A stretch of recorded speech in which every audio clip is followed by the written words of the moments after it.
have a lovely weekend planned that I'm looking forward to. Ooh, are you off up to see your partner? Because I think last time you mentioned a fun weekend. You were off up to see your partner somewhere. If I'm remembering right. I'll be honest, I don't remember right a lot of the time. You're indeed excellent. Glad I got it right. Jimbo, how you doing? Miss Tea Time, I see you there. I see you saying hi. How's your week going as well, guys?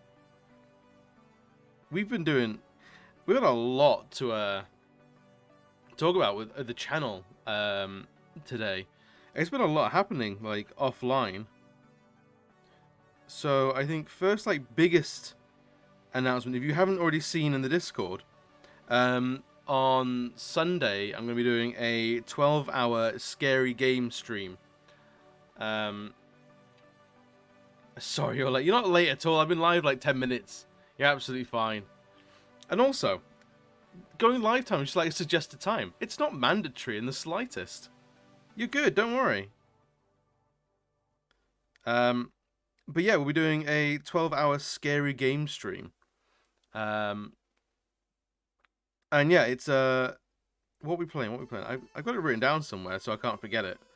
And here I am forgetting it. Played it a few times. I'm very new to it. I played FTK a good amount of time.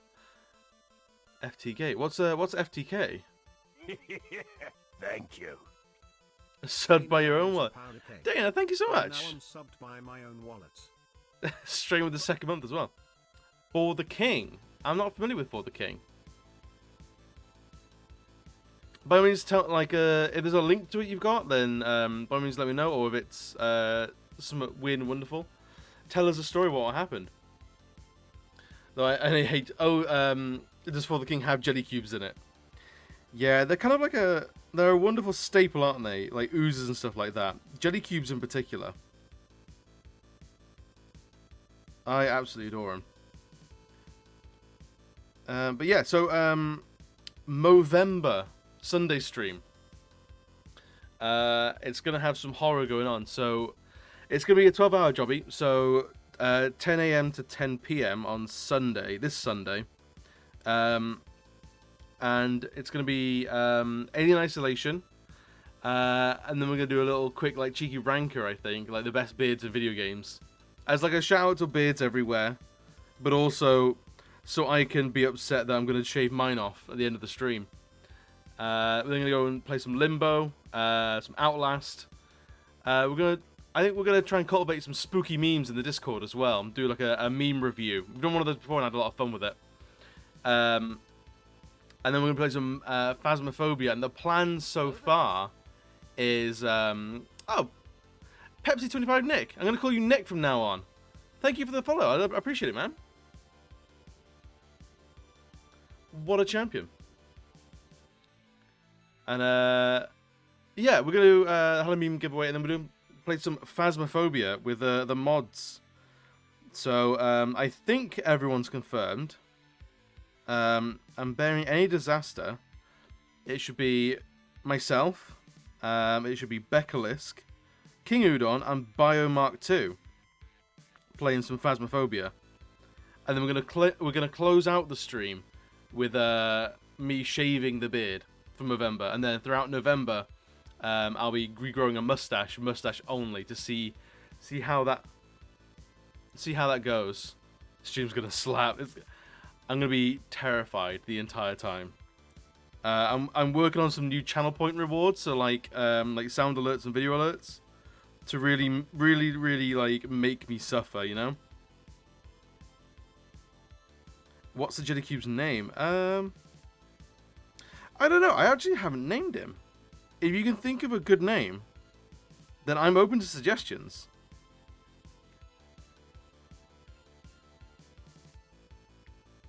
Like Jenny the Jelly Cube or something like that. The clips are gonna be rolling in. I think so. I'm not good with Jellifer. I like Jellifer. What, like Sphere the Cube? I'm for that. I like that. But yeah, I am pretty bad with jump scares. So it's no doubt going to be fucking exhausting for me throughout the stream. Because, oh boy, 𝘽𝙍𝙎 makes sense from an evolutionary point of view, really. With all the magical waste lying around, decomposition goop is bound to complicate it. Yeah, so I know a little bit about the sort of origin of gelatinous cubes. In D&D, at the very least, they are, for bad guys and wizards and people who own dungeons, they are the cleaners, basically.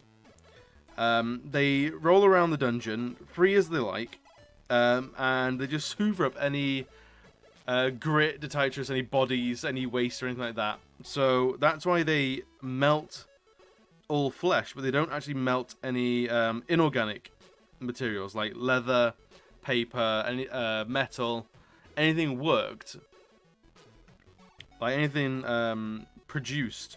They don't melt. So it means that they're quite handy troves of equipment. But yeah, then like any trespassers get swept up by these things, and then whatever like eldritch master that made them can just pick out the remains afterwards. So I've always liked them. I think they're great fun. But yeah, they are a very they're a utility creature. They exist to do a thing, specifically, which I always love seeing that kind of stuff in D&D. Let's have a look at a sword. Yeah, that looks like a decent blow. Yeah, the Shrimp of Dungeons, pretty much. You gotta have a stupid name for something terrifying. Absolutely. Or contrarian name. Yeah, like calling something. I mean, there was Tiny Tiger, wasn't there? Or Tiny in Crash Bandicoot, and he was like a huge lion. He was great.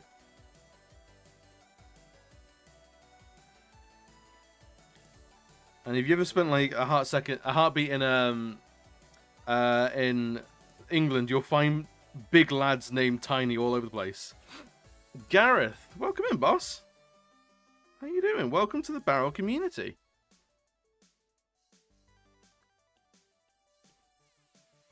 I think we're basically officially at the halfway point. To getting our 666 followers, and then I don't know. So I was thinking, right? So at 100 follows, at 250 follows, we did like giveaways. I reckon at 500 we'll do another sort of giveaway, but I kind of want to do something at 666. You part of the Noodle group? Oh, welcome in, boss. Let me return the favor. Am I following you already? Let me see. I'm not, but I fixed that right now. Welcome in, bud. It's good to see you. Always love to see the Noodles in here. But yeah, us Noodles look out for each other. But yeah, I think I want to do something for 666, right? I'll tell you what, boss. Let's give some noodly love to Gareth. Let's see if it pulls out a clip for you. See what you do. Ah. I think I even know what game that's for as well. It's obviously Star Wars. Oh my god. And I'll go over some little updates of other things that I've done. It was... To touch up. But as you can see, I finished up the highlights. It was like a squad-based game. Shoulder pads here. Oh, it was like it came out just after like Rogue One, didn't it? Around it, got the bottom painted black. Oh god, what's it called? God damn it! I've played that game. I know what that game's called. Legion. Yes, thank you, Gareth. God damn it. Call it horse because gelatin. I like that. I like that. Or call it prox because of peroxide. But how's your day going, man? How's your week turning out? We just talk about plans for the channel and what we're all up to.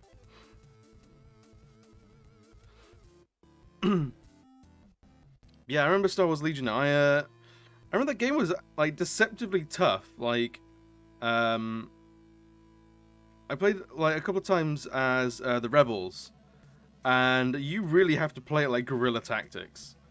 Whereas playing as the Empire or the First Order or whatever you are at the time, you are really just like putting people down, the meat grinder, like in true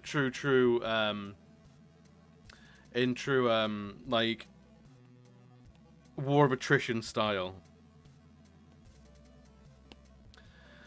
Bean because of jelly bean. Yeah, I like that.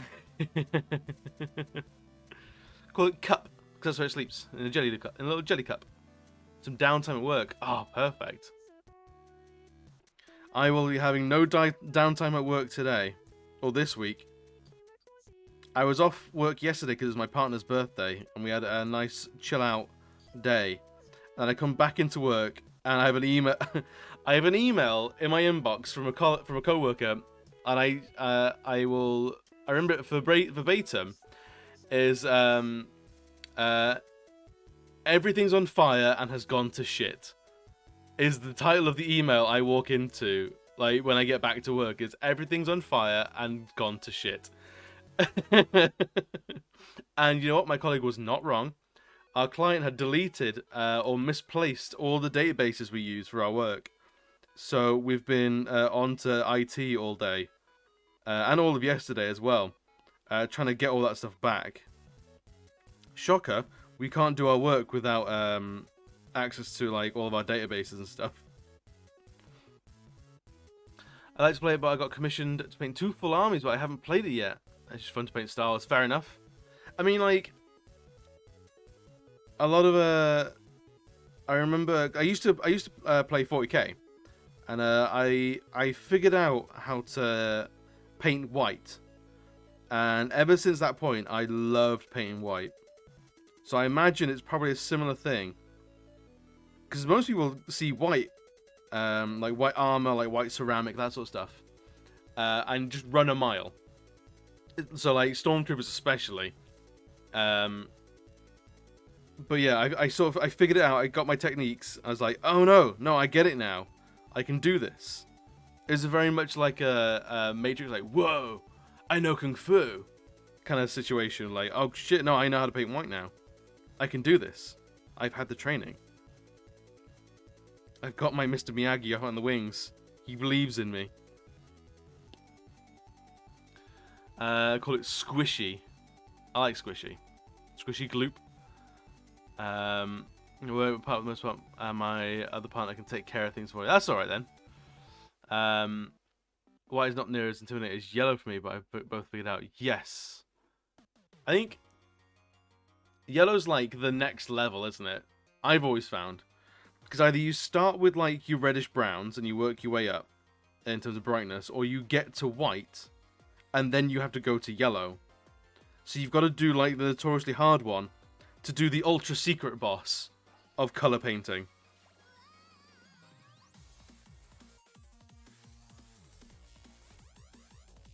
Oh yeah, this is music that we'll never sleep to. That's good. This will keep us all awake.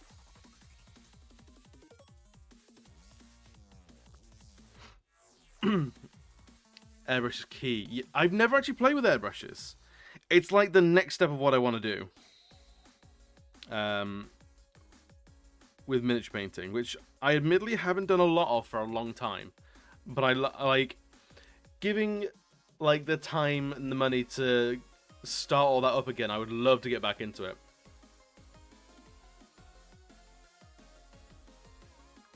Yeah, I think give enough time. I think as long as it's non-magical. I think if it's non-magical, I think all but metal will eventually be destroyed.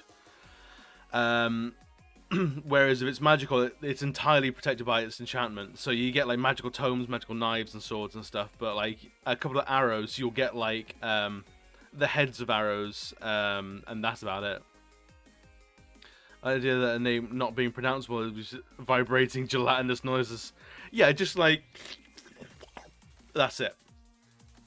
Ah, have you met my gelatinous friend? He's lovely.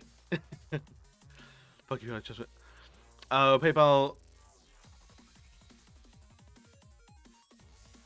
Oh, are they still not picking up the new name?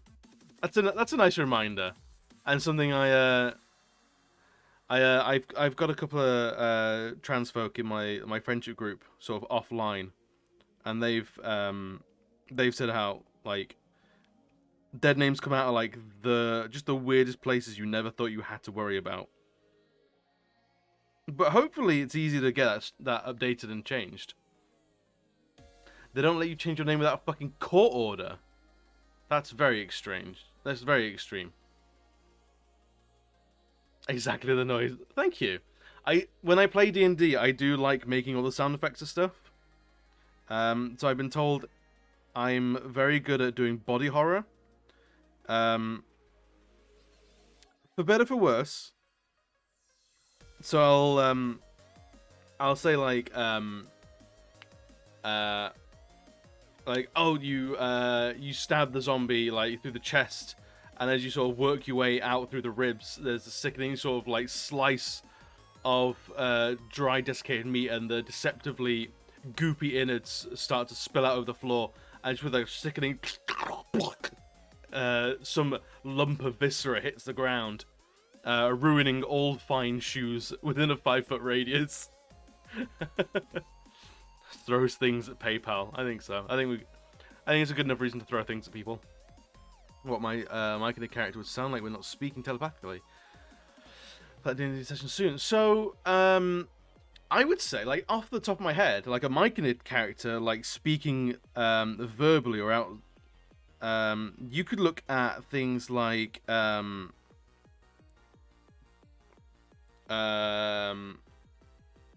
Last of Us, because my immediate thing was like something quite dry and almost like almost hoarse, like sort of like dry spores coming out of the mouth hole, and like, but really like there's a lot of fungus that are moist and wet, so slopping or flapping or like almost like rubber paddle like sort of thudding. Because I don't know if you've seen like these big like mushrooms that come off trees. I'll show you what I mean. So they kind of look like this, right? So you got the tree trunk, and you got the actual fungus here.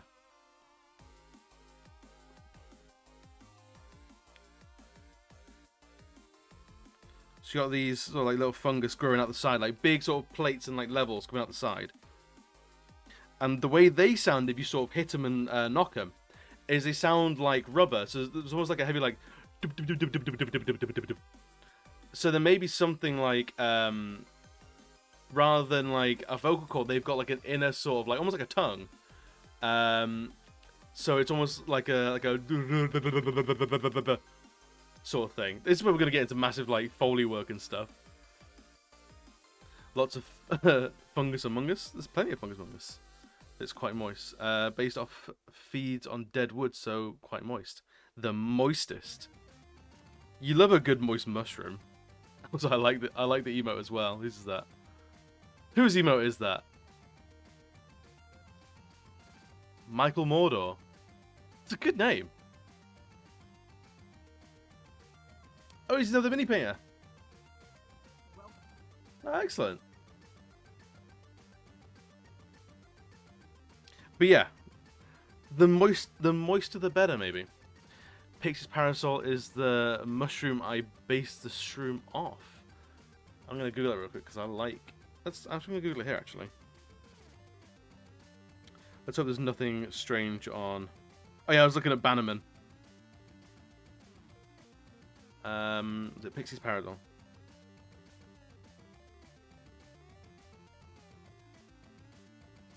Oh, they're cute. That's adorable. I love them. That's a wicked cool blue as well. Yeah, I like that. That character has the barrel sign of approval. Michael Muller's your painting mentor. Ah, high praise, high praise. It's going to be a small blue druid of spores. My partner played a druid of spores, and they are... Like, if I'm ever going to point at a member of the party that's going to commit war crimes, it's the spore druid. Like, no contest.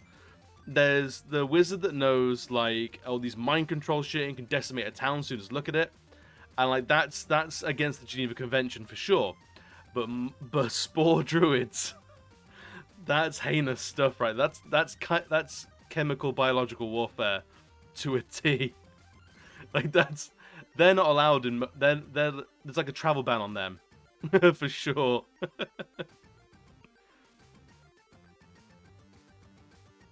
So is it going to be that juxtaposition of like really nice, cute character that just is just an absolute horror on the battlefield? Right, actually, what I wanted to do was canvas. Let's reference. There we go. Oh. Just going to pop this up here so people can see, even when I'm zoomed in, what we're drawing today. I keep getting to do that. I plan to make Shroom mildly horrifying but very happy and just kind of vibing through life because I don't know how humanoids work. I like it. Like, they have no concept of like the skin peeling from someone's face, what it really feels like, because they haven't got it. They don't know what it feels like. Now, they understand they don't like it, it's not pleasurable, but they don't know the abject horror that inspires. I appreciate that. It's the first venture out of their colony. Oh, they'll have a lot of fun. I liked, I've talked about him before, but my druid of death. Oh, what kind of druid was he? He was a Loxodon, so big elephant man. But he was basically like the druid punisher. Almost like a voodoo doctor, almost. So he was a big sort of Loxodon dude, like ginormous character, and then was like black makeup, like war paint everywhere with like a skeleton motif all over it. So it looked like a voodoo doctor. And him and his brother were two druids, both looking after the two sides of the circle of life. So you had my character who presided over death and decay, the end of life, and my brother who presided over life, rebirth, springtime, renewal, all the good stuff. But the thing was, my characters were all nice and warm and loved people, and liked to make sure that people were comfortable during death, or like to comfort the living while death happened, and would perform like funeral rites. Whereas the other guy was a little bit more cavalier and like, no, we'll just kill him, whatever, man. Like, if they disrespect life, like, I have no sympathy for them. But they were proper, like, Beatles-esque Liverpudlians.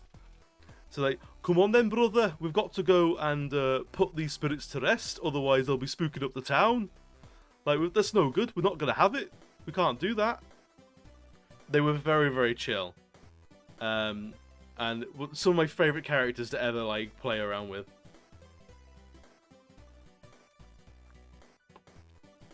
So, yeah, I think I've got a picture of him, actually. I drew him once. This is an old picture now. He was called Bull Hacker. Where would it be? Where would it be? Where would it be? Where would it be? Character commissions? Yeah, there he is. So very African-esque. Because he was out from the savannah. So he had, like, a big warthog skull strapped to his face. Little bone charms hanging off from his tusks. Big old shield and, like a skull club. So probably just, like, was brain people. But was absolutely lovely. Any child that didn't run from the very sight of him, he absolutely adored. So yeah, would always have like in his tribe like a small gaggle of children that just love playing around him. Like, it was very much like a friendly mentor figure in the village, but he was like terrifying on the battlefield. Like, it's just like, oh, this is an engine of death, and then he'd get to you, stand 4 foot above you, and go, "You're right there. You shouldn't be doing this. This is not so good. This line of work will get you killed, you know." Big old sweetheart. What colour should we draw this book? Should we do purple? I reckon purple makes for a good magic book.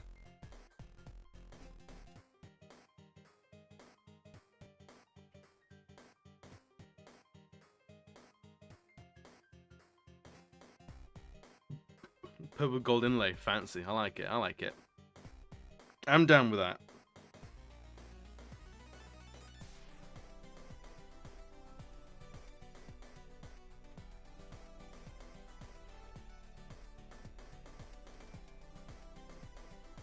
Yeah, I think he was probably like the most low maintenance character I've ever played.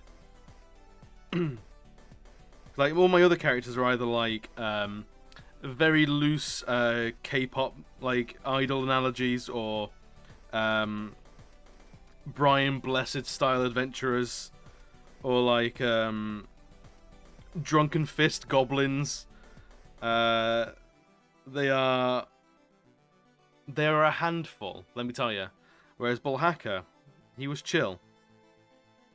Like, he wouldn't necessarily take charge of a situation unless he really had to. Or if it was to do with death, in which case it was like kind of his job.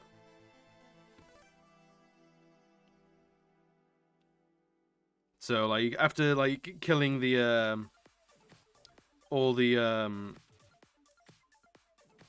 what do you call it, the bandits, he would stay like stay back for like 10-20 minutes and make sure they were all put to rest properly, whereas everyone else is too busy tearing through the loot they just got. So he would always get like the last share of loot, but he's the one that kept everyone alive and healthy, because he decides when it's someone's time, basically. So, you know, you keep him on side, because if you piss him off, he might decide, yep, it's your time. Death has come for you. Nature has taken its course. I won't be healing you today. Been playing Saints Row 3, but their colours are real good for magic and royalty. They are. I adore purple and gold, and Saints Row is fantastic for purple and gold. But no, completely agree. Purple and gold are fantastic mixes.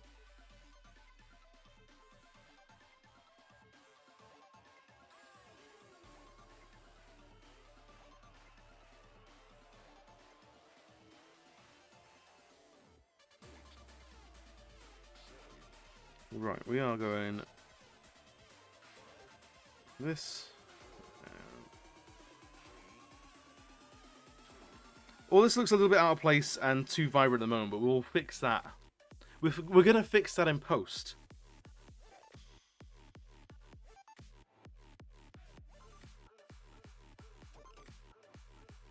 Oh, nope, don't want to do that.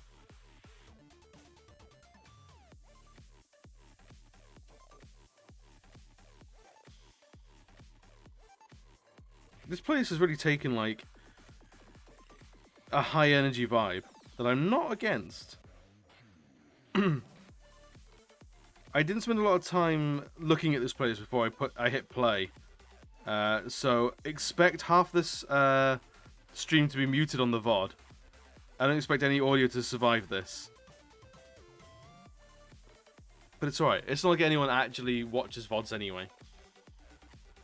I remember for Shroom to use plural nouns, or they, them, because I've decided that it's a fun quirk to remember to roleplay. That makes sense. I love characters where their very, like, societal basis is wildly different to those around him. So characters like that, using we or like we, or never saying, or saying one. Like, one does not like this. One does not do this, rather than I. being an individual is a strange concept. Yeah, exactly. Or maybe they lean into it really hard. So, like, they know everyone else is doing the whole individual thing, so they're going to truly try it. And even when they're speaking for the group, they still go, I want this, I want that. And everyone's... So, like, what I'm thinking is... So, you're in a tavern, and you've got either a barman or someone like that. Someone serving the group. And they're going to go around taking an order of drinks. It's something that I like to do in D&D games. I like to know players' like go-to drinks or like foods or something like that, because then I can go like, oh, this character likes whiskey. Here's a special elven whiskey. And rather than just finding like, oh, you find some bottles of liquor that you can sell in town, it gives a little bit of flavor. But if you start like ordering for people, and you order like 4 meals, it's all for your party, but you reference it like, I will have 2 roasts, I will have 2 stews, and I will have the pastry. And you get the entire party going like, what about the rest of us? And isn't that quite a lot? And you go, oh, no. This is for the group. Was I not clear? I thought I was very clear. That I wanted this, I wanted that. The colony member dwarven rogue would like this, so I would like this. I like that sort of stuff. As they sort of like over-engineer it, not over-egg it. Especially since I said it doesn't try sex, just get bigger. So that makes so do you think, like, how would you go about their reproduction cycle then? Would it be that spores are released, or like if a piece of these fungi fall off, they can become children? Because something that Warhammer 40k glosses over quite a lot. They're going for spores, yeah. Spores are a good shout. I like spores.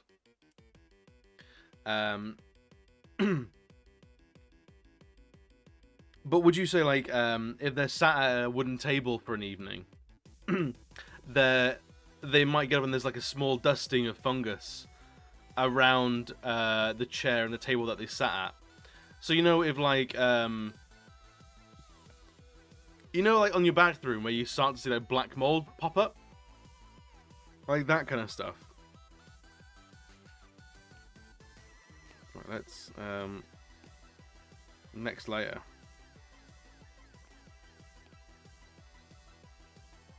Yes, orcs, space mushrooms. That was what I was going to say. Gareth, you're spot on. The reason why it's so difficult to get rid of orcs in Warhammer 40k is that they are fungus. So they just billow out spores all the time. And there's like a tipping point of... only in 4K and we ignore that fact. I love it. I think it's fucking brilliant. I love the fact that orcs are just fucking space mushrooms. It makes them unique and feel cool.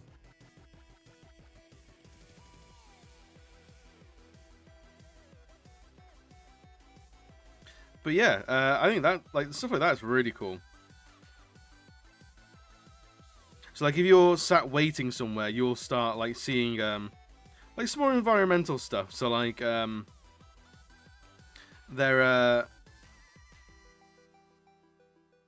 table will be, like, coated in, like, a thin sort of, like, dusting of, fungus. Not necessarily, like, spores that will become children, but just sort of ambient, like, dusting of mold or fungus.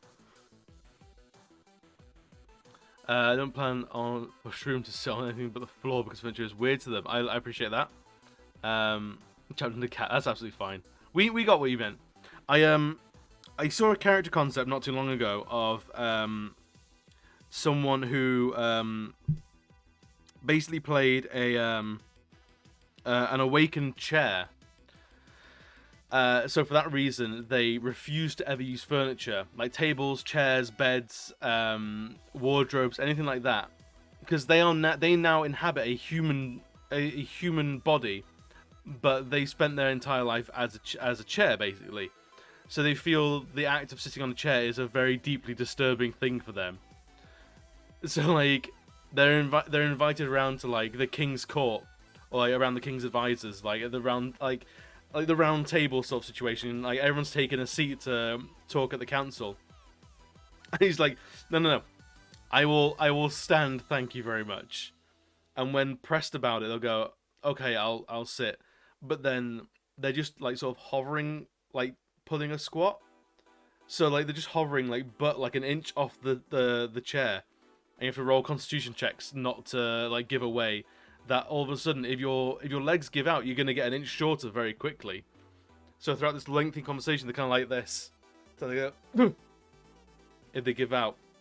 I like shit like that. The stuff that like doesn't really matter is the stuff that really fascinates me in D&D.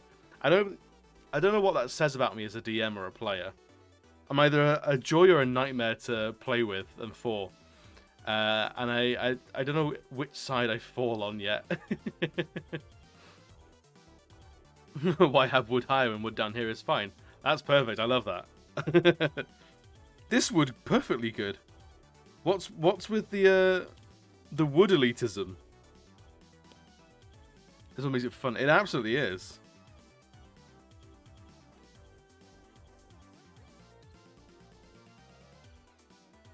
So I'm very aware that I've not played for D&D for a long time now, and it's starting to hurt. You know, I need to get back on it. I think I'm like 3 or 4 books late now that I have not picked up. Unlike Plasmoids have just been released for Unearthed Arcana, and you know I loves me some Plasmoids. Where has my thing gone? Reference, please. Stick around. But yeah, Plasmoids are a thing, and I love it. I love it, love it, love it. BAM 101. Interesting. Is that BAM from the other room? Or is that another BAM? We have a resident BAM. I wonder if this is a new one. If not, welcome in. Or if it is a new one, welcome in. If it's not, then I guess still welcome in. I'm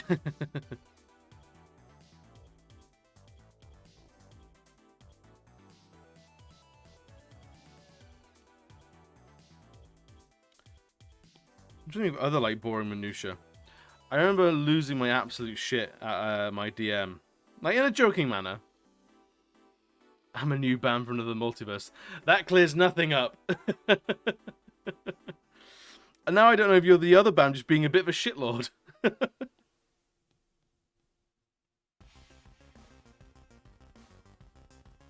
In any case, welcome in, bud. I hope you're doing well. But yeah, we're talking D&D. And if you played before, tell us what your favourite character was. If you're the BAM I think you are, then I think I know your favourite character. And we'll see what you answer.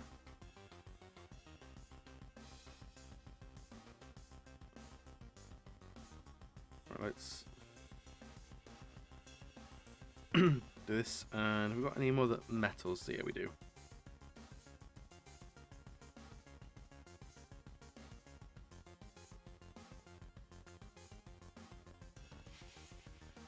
But I have I think the next time I run a D&D game, you like hill giants. All right, you are definitely not the same BAM.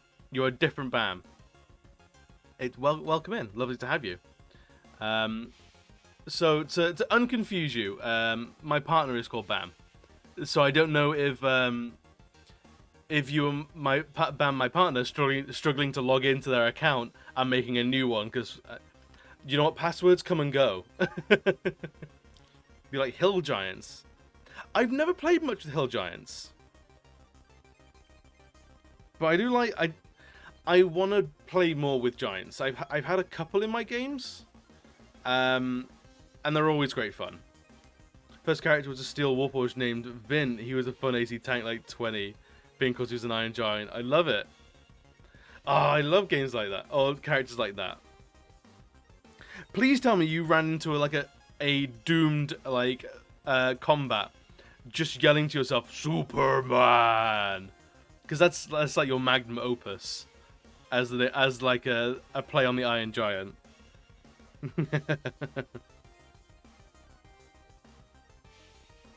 Right, we have got this wood to do as well. Didn't get to, sadly. Ah, maybe another time. But yeah, I've had the hankering to run a game where, rather than like the classic like everyone meets in a tavern, I want to run a game where the group are the player group are an established group of something, not necessarily adventurers, but either like they're street urchins that are trying to set up their own like thievery gang, and really like have the entire campaign set mostly in one city, or like the entire group make up a traveling circus, so they can be whatever class they want. They can be whatever class they like, but something they do is they have to come up with a reason why they are useful to a circus troupe. So like your Dragonborn paladin would be like a juggler as well as a paladin, and stuff like that. That's what I want to get into. Game about having a piggyback when going across the river so that drama get washed away. Oh, I love it.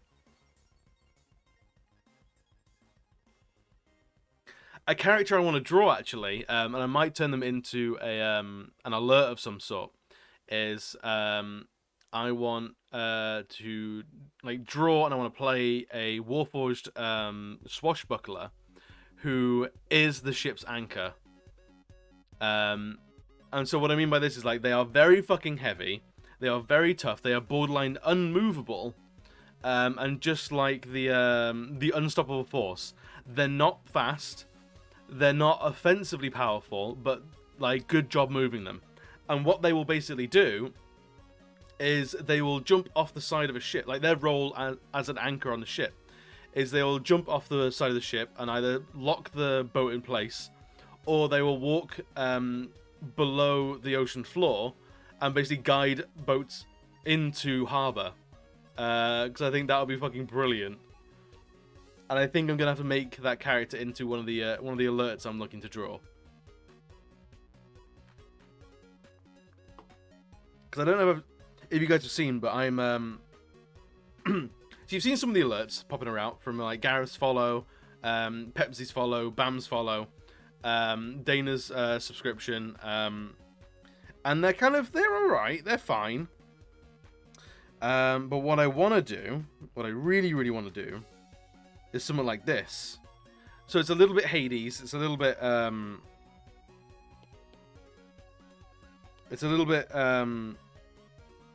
like almost like visual novel-esque. So like when someone subscribes, like this goes like whoosh into the side, and then we'll just disappear out. But I want to do that for likes and follows, or follows, subscriptions, bits and raids, and all sorts of stuff. So I think what I've mapped out, there's like 8 of these things, because I want to do it for lurking and unlurking as well. So I think one of them will have to be the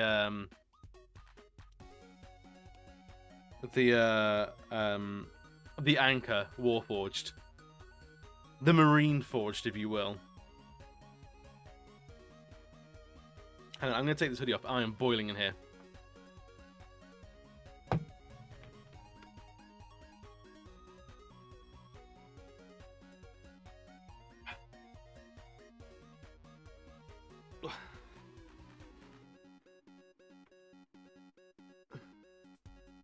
There is no fan on at the moment, so it's just me and a bunch of electronics. I have an idea for a fun Warforged being a clockwork man with a clockwork soul sorcerer. You need to wind himself up every 6 hours. I love that. That's cool. That sounds fucking dope. I love it. Honestly, I feel like Warforged are some of the characters that, I don't know, I feel like they get done really like dirty. Because like there's they're so like viable, but they above anyone else are the ones I see that just fall into the they are Warforged ex-soldier, being hunk of armor, like so often. Like it's very rare that I'll see a Warforged done differently. A wooden Warforged druid is a great idea as well. I love that. I've seen it a couple of times and I always love seeing it. Just because it's, I feel like there's a great like reclamation of resources there for a Warforged druid. Of like, you are made from trees, and then you spend your life basically giving back to trees. Which I absolutely love.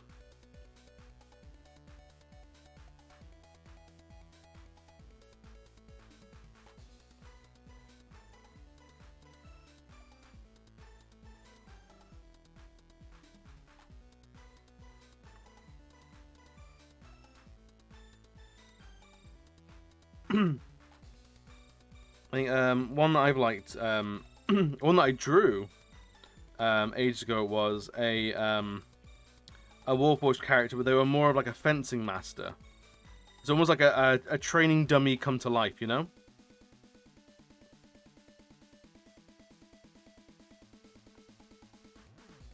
But they were like very much like a fashion piece for a lord. So they were very, very fancy.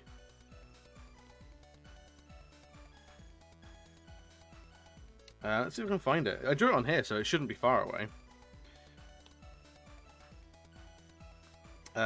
Be print designs, maybe? Yeah. So, basically, the whole idea of this character was that they were a fencing like a fencing robot designed to train lords and ladies, and basically the house that he was owned by basically fell to ruin. So now he's now traveling the world trying to bestow his sword mastery upon others, as that like is his main directive. So he's very fancy, very good with a sword, basically very well spoken and lovely. A bit of a C-3PO-esque sort of character. It just looks like one of those posable grooves with green spirals of magic along the sides. Yeah, yeah, I like it.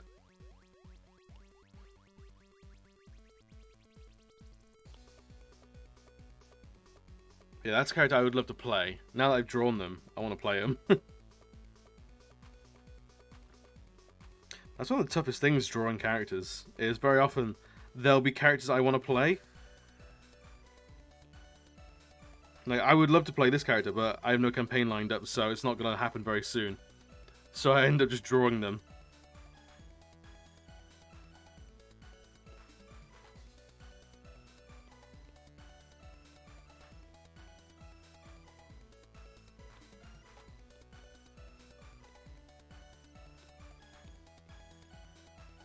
Right, how are we going with this?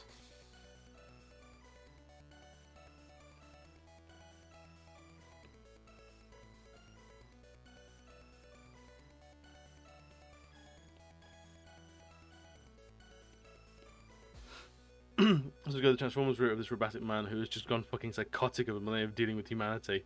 It's just so sick and tired of it all. Just, ugh, people. I mean, like, I don't know about anyone else, but I'm sure as fuck not immortal. I'm already at that sort of point of like, ugh, fucking people. What a bunch of bastards. So, it's a very sympathetic role to play, I think.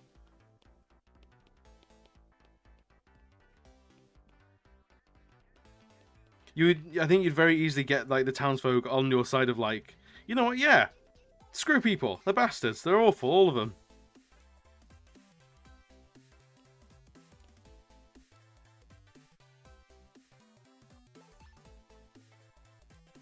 He's just a metal clockwork man. It's just the best part of the movie. From the Last Night, who is wait, Cogman from the Last Night. I don't think I've seen the Last Night. Hang on.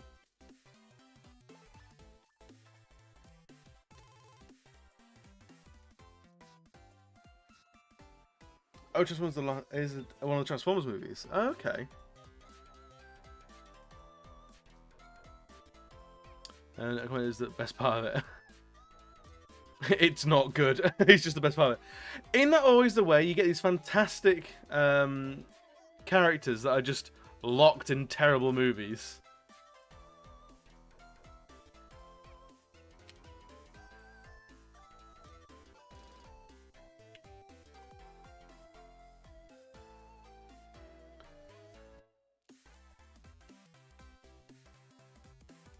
I mean, Transformers that look like knights is a cool idea.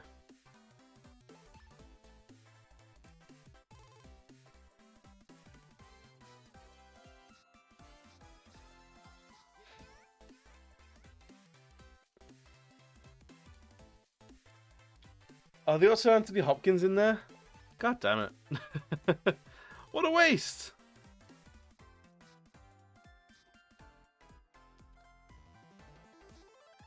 I do want to rewatch all the Transformers movies. Like, I remember, I think I saw like the first 2 or 3 in cinema. And then I've really fallen off the boat with them. I think, was it like 7 now? The Transformer that doesn't transform and Optimus transforms once off screen. Really? I mean, have you seen how they animate that shit? It's expensive. It's real expensive. So as a studio, I can understand why they would not want to do that. However, as part of the movie-going audience, that's what we come here for. You can't shy away. It's literally called Transformers. You can't shy away from the transformations. Do they not know? Did no one inform them? Like, excuse me, Mr. Bay. Yeah, it's called Transformers. It's literally in the name. They gotta transform.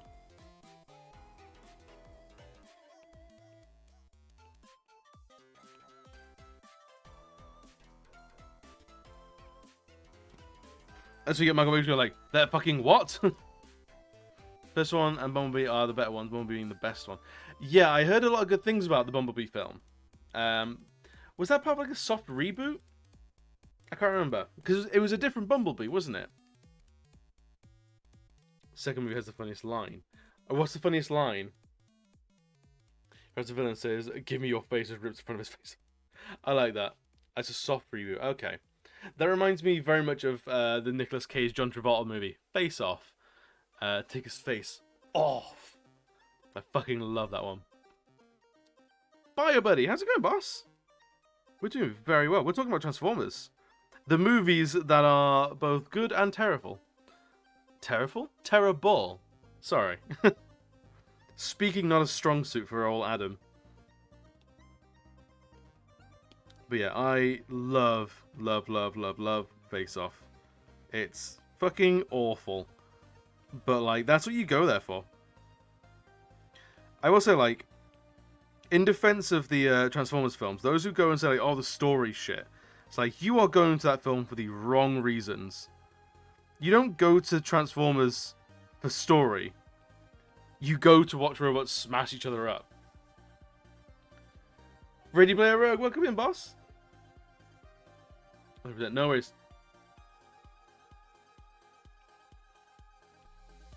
Oh, you're back from Pole. Excellent. How was it? How was it getting back into it? Achy. Aside from being achy. John Woo loves his doves. Oh, don't he just? Just one with his mechanics animation porn. Absolutely. Like, having done 3D modeling, some animation stuff, and like game design, when I saw those Transformers go for the first time, like my jaw hit the cinema floor. I was like, what did they just do? What the hell is going on here? That's incredible. And they changed cinema forever. Like, the way they do animate, like, big budget, like, transforming scenes, and, like, mechanics, and just, like, city decimation, and things like that. Completely different. It's all thanks to those movies in particular. So, like, modern cinema owes a debt to Transformers that I don't know it fully realizes yet.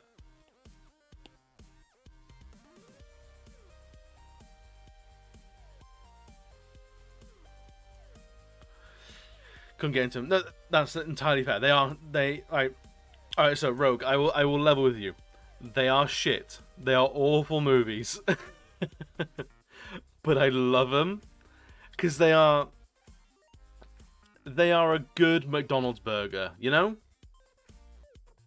they are not fine dining. They are not nutritious. They do not have like a solid like script. They don't have a good story. They don't have great characters. Like, it doesn't have any of your movie-going minerals and vitamins that you need to maintain a healthy viewing experience. But it's a bacon double cheeseburger. Like, it is sugar and carbs and like fat, and it is all the stuff that your doctor will say in moderation, please. Otherwise, 3 animation madness, but also have a weird love for smooth mechanics. Yeah, which has in Quentin Tarantino, Edgar Wright, and Kevin Smith. Love those names. That's fair enough. They are very good. It definitely paints your ideal film like quite well. I appreciate that.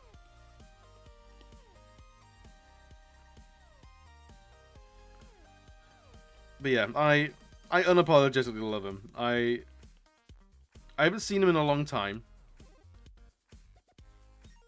So I'd be curious to go back to them and see how they're holding up for me.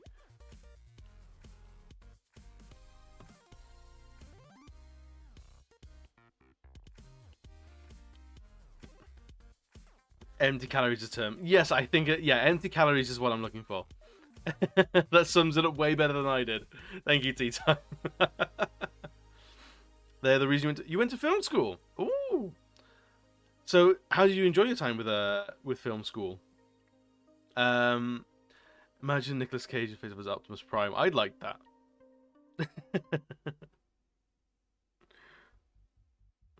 I'm a robot. I'm a robot. Is as he screams as he's like tearing down the road as a truck.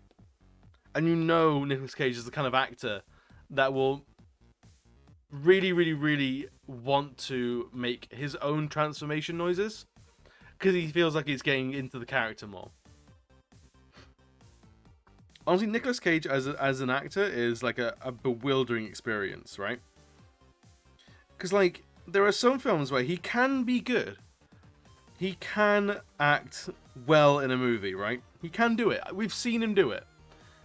But so often he will just go off the fucking deep end, and I don't know if he knows he's doing that. I went to school here in States called Full Sail University with a degree in cinematography. Hey, Sneezing Darkly, welcome in, bud. How you doing? We're talking Transformers, we're talking movies, talking actors, our favourites, our least favourites. There's no right, there's no wrong answer.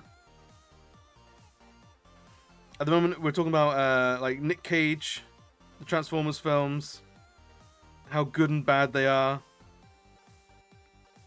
and what we look for in our viewing experience. My computer's had a bit of drama. Oh no. The man is a study of all his own research is still trying to figure him out. Like, yeah, right? Like, he's batshit insane for 90% of everything he does. But then you listen to him in interviews, and he's talking like, oh, I did this and that to really get into this character, and like, I wanted to know what it was like to be this character, and I really like studied hard to understand the plight of the everyman, or like what it meant to be in this position.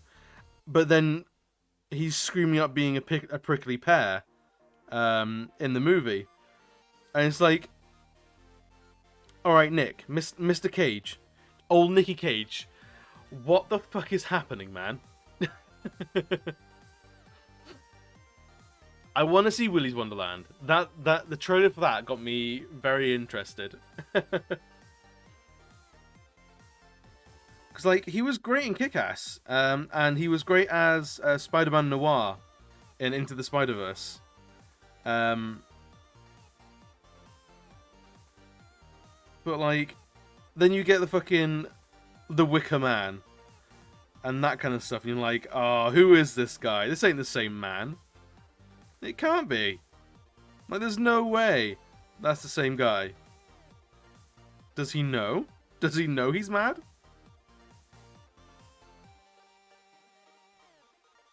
This is where Nick Cage is in the chat and is like, well, thanks, guys. Really self-conscious now. Just the opening scene of Face Off is a wonderful... Yeah, I mean, yeah. He is... That film is legendary. And what I love about Face Off is it's John Travolta trying to act like Nicolas Cage, and Nicolas Cage trying to act like John Travolta. And they both just end up so much more like themselves than each other. It's impossible that it should end up like that. Saying about was a priest busting down a beat in front of a choir and then grabbing a singer's ass and orgasming to the camera. It's just it's cinematic genius.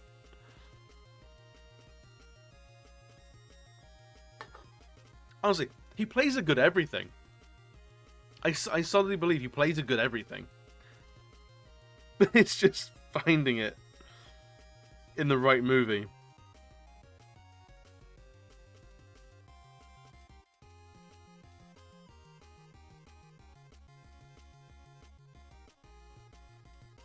Because I think if you let him off the reins, he will decimate a movie. Like, for better for worse. He will absolutely just outshine everyone, and not always for the greatest reasons.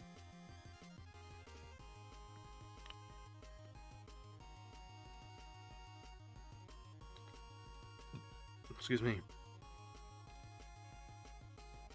Like, that's why we love him. Like, as Ghost Rider, he was fantastic. For all the wrong reasons. He's always entertaining, yes. Like, yeah. As, like, films as a source of entertainment, like, Nick Cage is one of the greatest of our generation. But in terms of, like, quality acting, he has the spottiest record you've ever done see.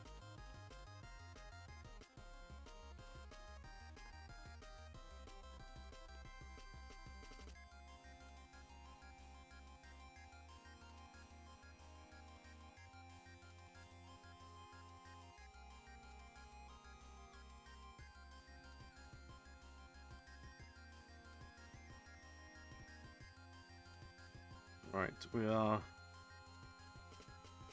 coming to the end of the highlight stage now, which I can tell you I'm not going to be sad to lose.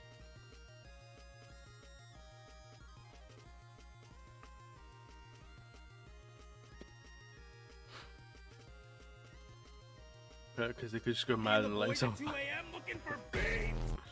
Becca Lisk, where's the beans? Where have your hunts led you?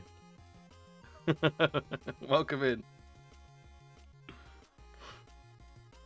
The beans. Show us the beans. Everyone at home, can you scream at your computers in your best Nick Cage voice? Where are the beans? In class, we looked at the method actor versus face actors. The face actor we had to talk about was Vin Diesel and how he plays Vin Diesel in all his movies. Love him, hate him, whatever. Just that people come to know what to expect, and that's what they come for. Method actor we had to cover was main male crush Robert Downey Jr. Fair. Just what a guy. The man, the myth, the legend of Nick Cage. Oh God, where are the beans? The beans! But yeah, I completely agree. There are actors where you see them and you go like, you know they're going to be the actor in that role, in that movie. Like Michael Cera is a face actor. You know Michael Cera is going to be Michael Cera in whatever film he's going to be in. Whereas you get actors like Heath Ledger, who would just be like completely different. Where does Christian Bale fall in that? Because Christian Bale, I feel like, goes in hard for a role, right? He'll do like astounding leaps in terms of like his physical frame, but you know that about him. You know that's what he does. So it's kind of, you know, he's gonna do that. So he's a bit of both. Yeah, I can see that. That's the thing. Like he is a genuine like enigma in some ways.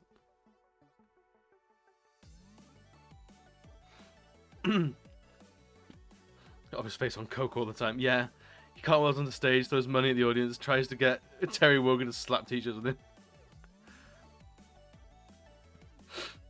Bale goes hard physically, yeah. He's gonna kill himself doing it for not. Yes, and like unless he has like a personal trainer that is working with him at every step of the way that we're not privy to. That really knows their shit. But yeah, he is doing some mad stuff with his body. I don't know if it will kill him. I feel like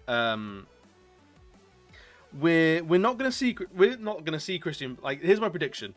So I feel like we're not gonna see Christian Bale for like 5 years. At some point, we're not gonna see him at all for 5 years, and then he's gonna come back into acting again, or like have a new like major role.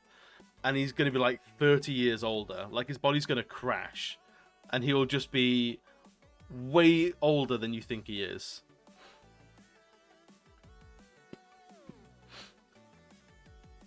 That's my sort of Christian Bale prediction. Based on nothing. Based on absolutely nothing. So if it never happens, don't come for me. I never said this was going to happen. I just think it's going to happen. Like Matthew Perry and Friends, yes. Yeah, so he sort of disappeared, did nothing, and has come back, and he looks like considerably older. Especially next to his cast members, who have continued to be in like the Hollywood light and are living like the Hollywood life, doing like endless beauty regimes and stuff like that. So like, because Matthew Perry, his story is like quite sad actually, because he basically fell real hard into imposter syndrome and stuff like that.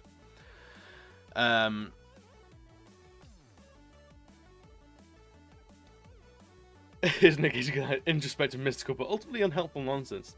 Accurate. Perfect. Was on hard-ass drugs, and that was the reason he lost so much weight. Yeah. He suffered with his mental health like quite hard for a long time, and I think either wishful thinking or he actually is on the out of it now. But I think I remember hearing like he's on the out, like he's getting better now. Who wants to become famous? Thank you, King Udon. Thank you for deleting and getting rid of that motherfucker. None of us here want to become famous. We want to roll around in obscurity for our entire lives.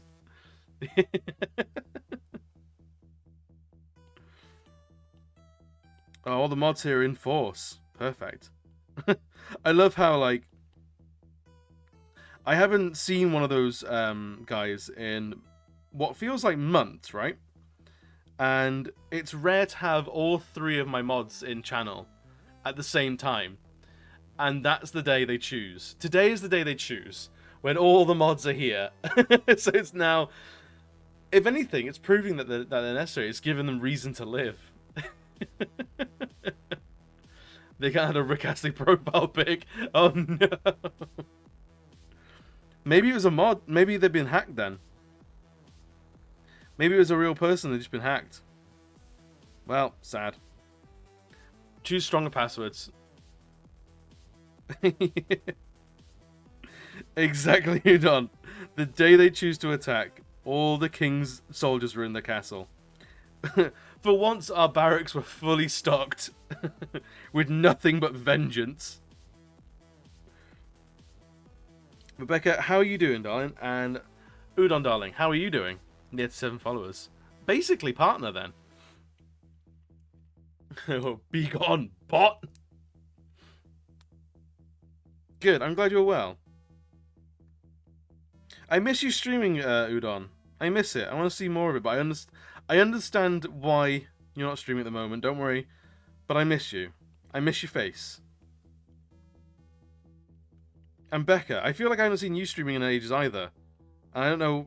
I never get, like, notifications that you're live. And whenever I go on Twitch, you're not live. What's up with that, buddy? I'm waiting for your pizza to cook. Well, aren't you lucky? There's supposed to be music playing in the background, by the way. Yeah, it should be. Can you guys not hear it?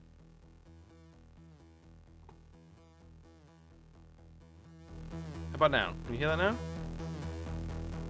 You want to hear me? Interesting.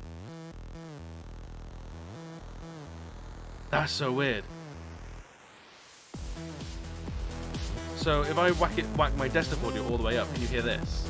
You can hear it now. Weird. Now it's too loud. Oh no.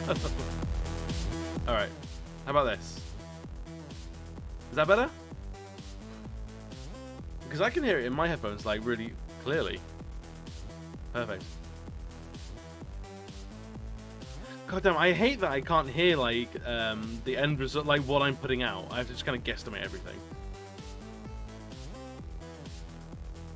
Yeah, OBS is weird like that. Yeah, that's so strange. Oh well, at least you can hear it now. We got some actual chiptune jams. We've had it the entire time. It's been keeping my energy up, so now I'll keep your guys' energy up as well. God damn it. Oh well, we all learn eventually, right? Your overall desktop audio is your id. Everything else is OBS is weird. Yeah. Because my audio channels are basically my microphone, my face cam which has a mic which is muted, and then desktop audio. So as it's being fed to my desktop is how you guys should hear it. So if it's comfortable for me, it should be comfortable for you. But obviously that was not the case, tragically. I know the audio side of streaming is something that has never quite clicked for me. Maybe one day I'll get it. So you're starting to new play for Pathfinder Kingmaker. Ooh, excellent.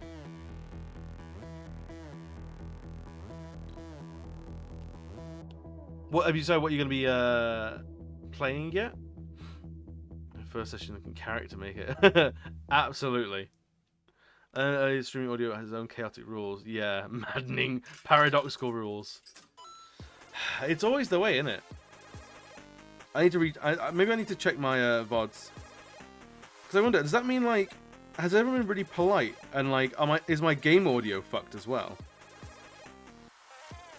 Like, can people not hear the game that I'm playing when I'm playing it?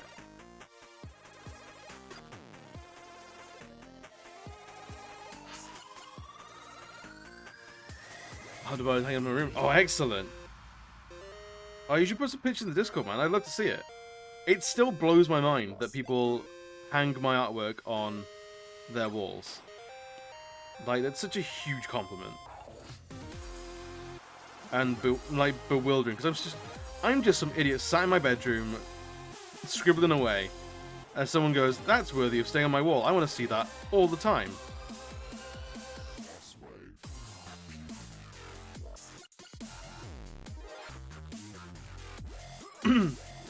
I do indeed. If you use the command !@etsy, you will find a treasure trove of prints and gubbins.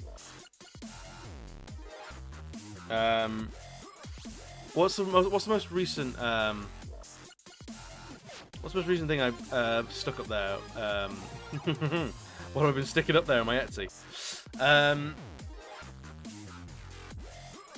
I think probably the either the Zodiac stuff or I think the Master Assassin was pretty recent. There's a built-in recording feature. Unsure if OBS does. OBS does, but I've not used it much, so I have to play around with it. It's one of the things I have a week off in November, and I am going to be tearing everything to pieces and trying to really understand what every button does in OBS and all the software I use, because it's still like the streaming for me is still a little bit of a Hail Mary. Like, I'm surprised that it like when I go live that anything happens, honestly.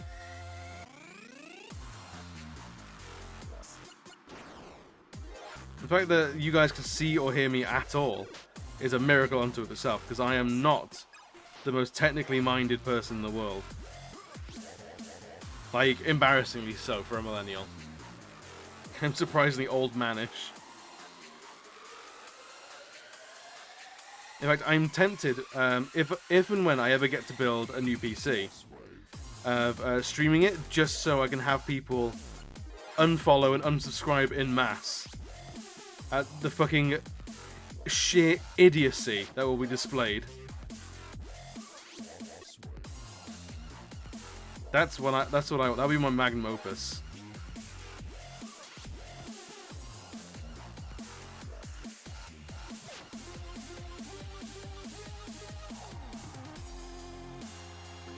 Like 6 pieces of my art waiting for me to be printed on my wall and get get frames to put on the wall. Dude, honestly, it honors me to know that shit is like waiting in the wings for your house, for your home, your house, your flat, whatever it is you live in, Becca. I don't know. A constant state of anxiety. I don't know. Right, we're almost there, and what we're gonna do now is stick the opacity down. It is now in the goo.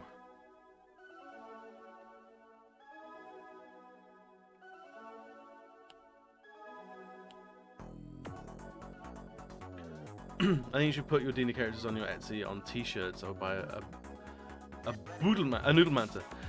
Yeah, I want to do more T-shirts and stuff. The thing with T-shirts is they're actually really expensive to do. I've done T-shirts before, and I think to get like 20 printed, it cost me like £400. And I basically broke even on that.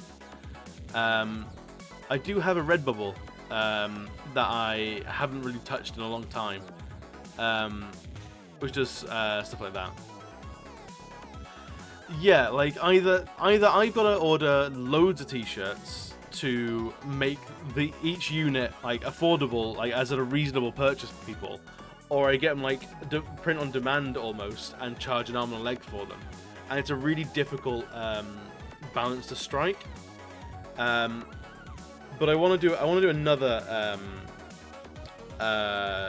T-shirt Kickstarter. I did a T-shirt Kickstarter, which was really good fun. And I want to do another one.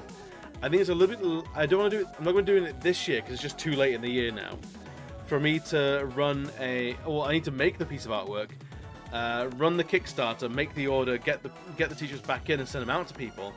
It won't be in time for Christmas. So I think like maybe spring next year. Like I'll look to do another Kickstarter because I want to do one because it was really good fun the first one I did. Stream Elements is good T-shirts from what yes, I know Conk uses Stream Elements as well. They're very similar to like Redbubble, designed by humans, T-Fury, that kind of stuff. So it's all about looking at the margins and how popular they are.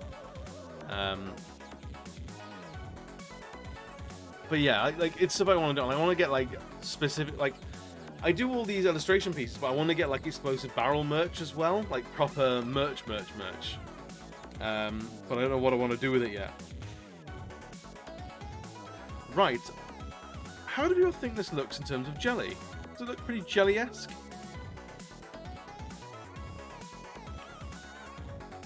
I reckon. On here, let's get some depth going. I'm going to hide that for a quick second. Let's... Big darkness. And where is airbrushing? Big soft brush.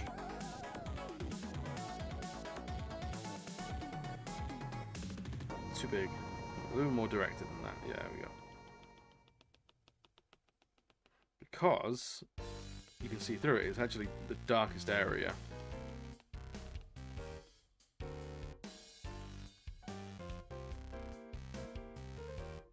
Yeah, I like that. Whoop. Delete that, and then we'll duplicate that, flatten it down. We will adjust the hue again. We can go like to there, I reckon. Yeah, maybe we'll mask it.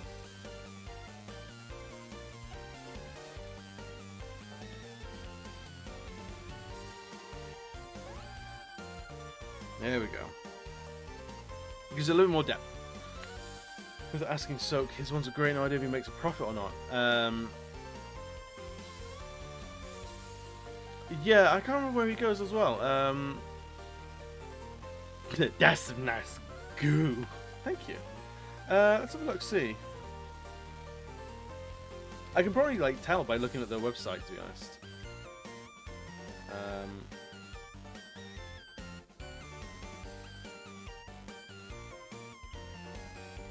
That's not it.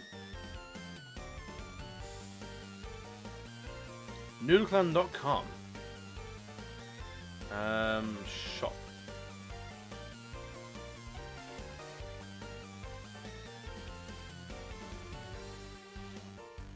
So potential. So this looks like it might be like red out of curiosity, or the entire thing, or the gradient being red. I'll smite that with a mallet. See the wibbles. Fucking yes, mate. Let's do it. I'll duplicate all this, and I can flatten that, and merge that down. Bring this up, and then now we can do Disco Slime.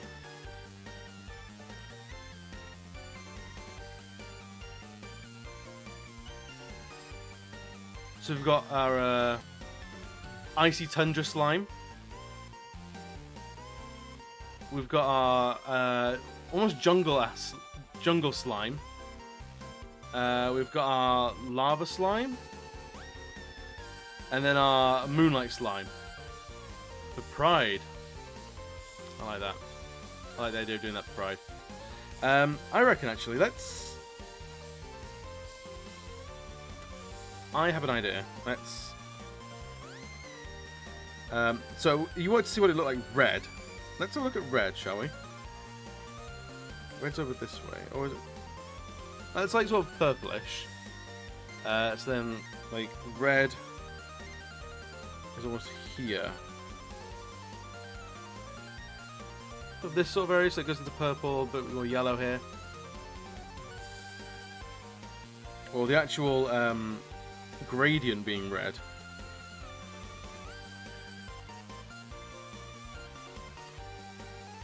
It's probably close to this. So I don't hate it. I like it.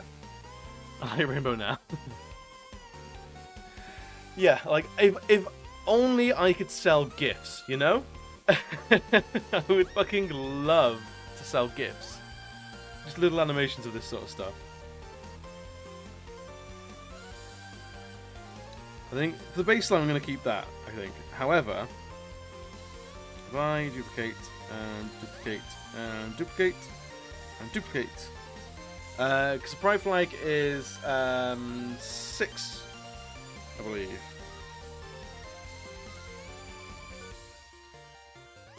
Or yeah, there's 6. So we want to. God damn it! What colours are in the fucking rainbow? Alright, so we need a red slime. Actually, we can just colour balance it. More red. Magenta. More yellow.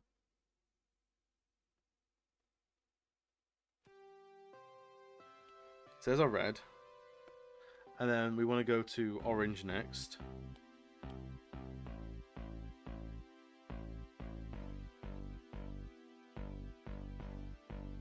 No, it's not going to work with the gradient. That's going to be really, really... We'll do the gradient afterwards, right? Hear me out. Oh, no. But you know, that'd be fine. We'll get rid of the gradient. That's why. And we'll duplicate. We will duplicate. We will duplicate. We will duplicate. Duplicate. And that is 1, 2, 3, 4, 5, 6. This we can delete. This we can delete. I'm just clearing up stuff now. This. No, that can all stay there.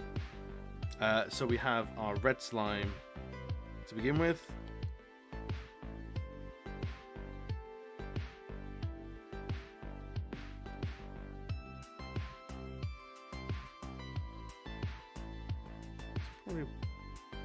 about as red as we'll get it.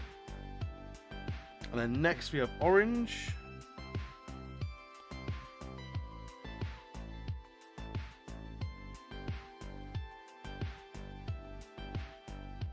I think the brightness will keep at 50. And then after that we have yellow. We have a yellow slime. This is our lemon flavor slime.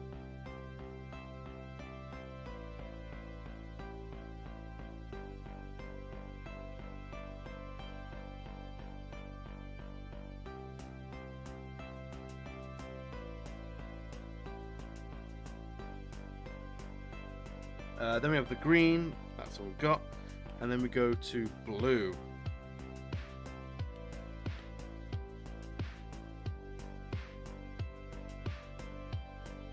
That's blue. And then last but not least, we've got purple. There we go.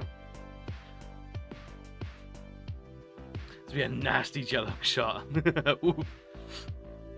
A sticker sheet of different coloured slimes. I'd like that. Orange, yellow, purple. A friend of mine's obsessed with the rainbows. They're very fun things to be obsessed by. I'm not gonna lie.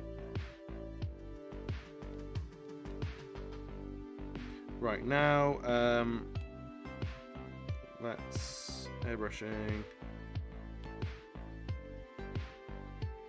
So red is.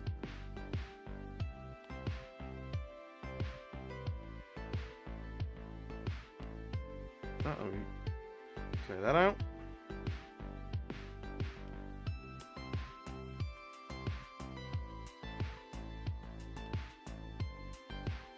And these won't be even by any stretch.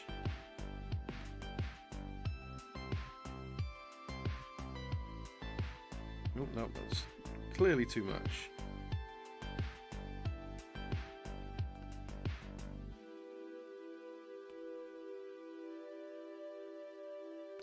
Green one. Ooh, cancel that.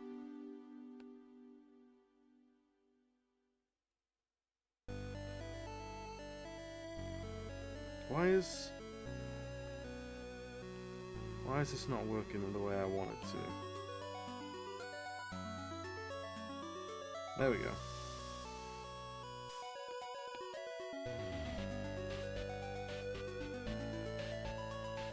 That's a rough draft at Rainbow Slime. Or like a gay pride slime, basically. I think you lose a little bit of the slime in this. However, if we do this and make it an off-kilter rainbow.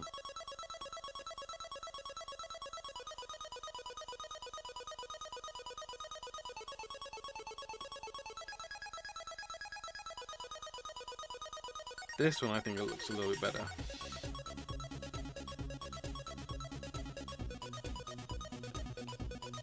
Nope, this one. There you go. Rainbow Goopy there. Has a -20 to its stealth modifier. Is used by the Pride Wizard.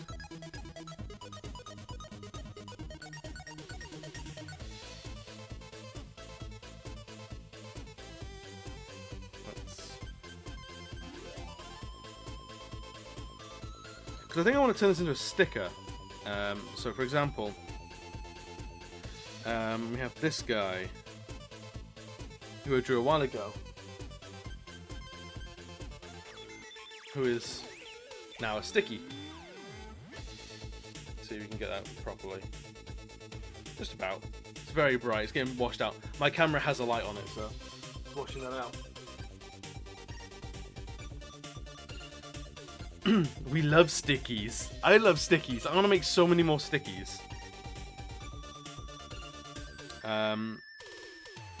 And yeah, like this one and this Mimic are both stickers now. And I've honestly, I'm in love with how they came out. as stickers. So this is like the next one in the series. But I think like I might do this as like because I need to order some more stickers anyway.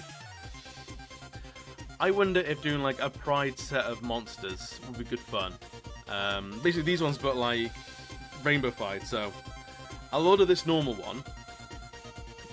Excuse me. And then order a separate rainbow Pride one. For shits and giggles. We've got to come up with more gay D&D games though. We really do. I love doing that, by the way. Like during Pride, the trans Drask. I love it.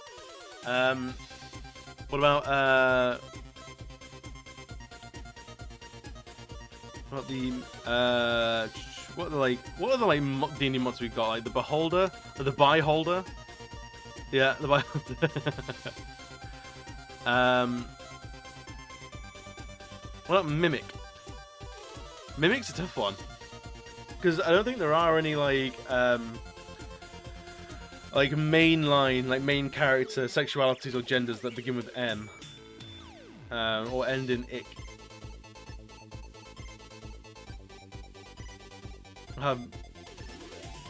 Demic, yeah. Actually, no, not bad.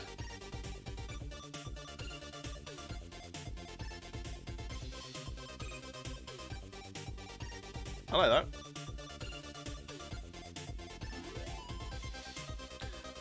Right, I think we're doing this. Right, what I'm going to do is I'm going to go on a quick break for like 2 minutes. I'm going to grab myself another drink.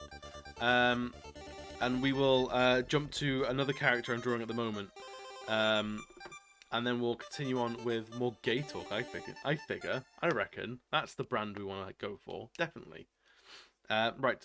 I'm back. Yes. In a second.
Gay talk in my house.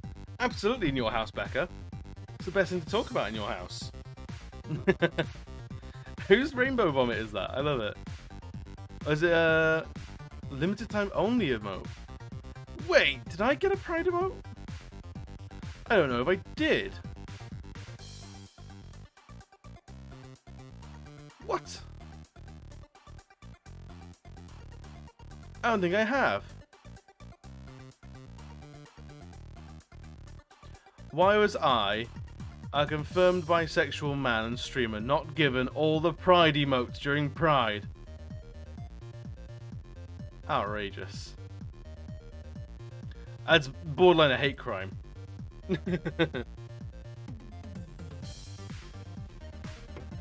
That's kind of thing. When you are gay, all the talk is gay talk.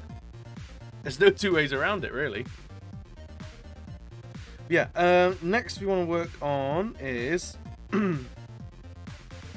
our notifications for subscribers. This is by 𝘽𝙍𝙍, right? Yeah, so one of the things I want to do is, holy shit. How did you get all these? Are these with Pride Shrug, Pog, Pride Uwu, Pride Rhino, Pride Penguin, Pride Wave, Unicorn?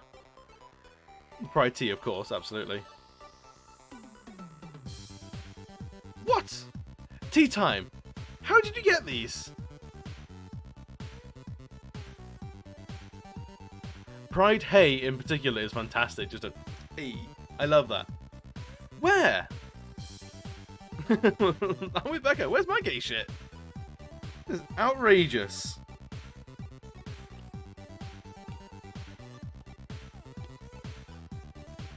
Do you know how long I've been queer and I haven't got it yet? Is there some sort of like tier list that I'm missing?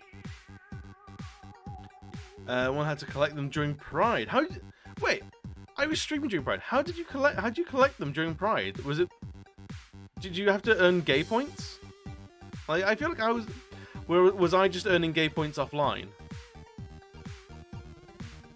It's a Twitch thing.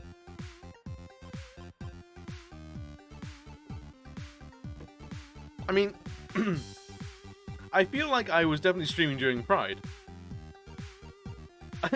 I was drawing an entire character for Pride. What the fuck? What the ever-living fuck? The audacity. Absolute audacity of it all.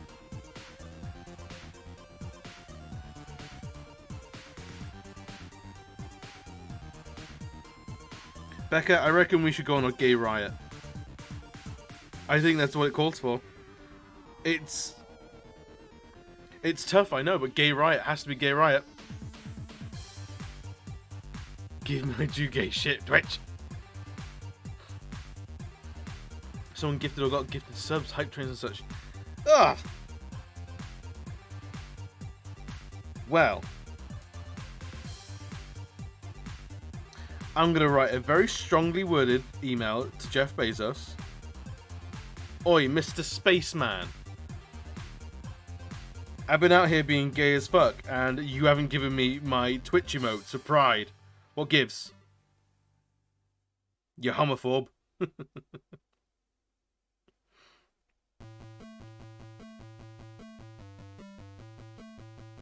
Putting all the gays up behind a paywall. Could you imagine? Just lucky enough to be in the vicinity. It's not. No, we're not angry at you, Tea Time. We're angry at Twitch. I didn't know they were a thing.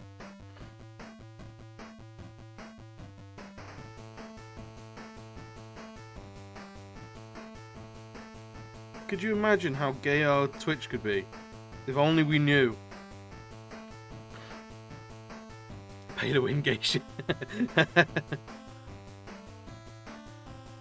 Although, Becca, this is kind of the most on-brand bisexual bullshit like that could have ever happened. Is peak bisexual is not knowing it's Bisexual Awareness Day until the day of. So, like, am I upset? Sure. Am I surprised? No. Some stereotypes are true. And bisexual folk being absolute dumpster fires of organisation is, like, top of it. Is it a harmful stereotype? Sure. Is it true? Also yes.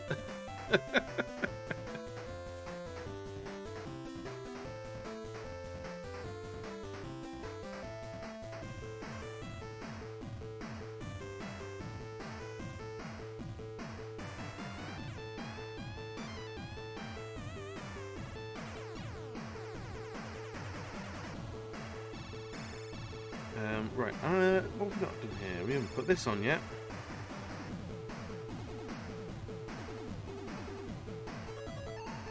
The observant of you will notice I've not actually made this person's feet at all. And there was a good reason. The reason is I don't wanna. I hate drawing feet, they're dumb. They look stupid. And also this character's feet aren't gonna be on screen ever, so why bust my ass for doing nothing?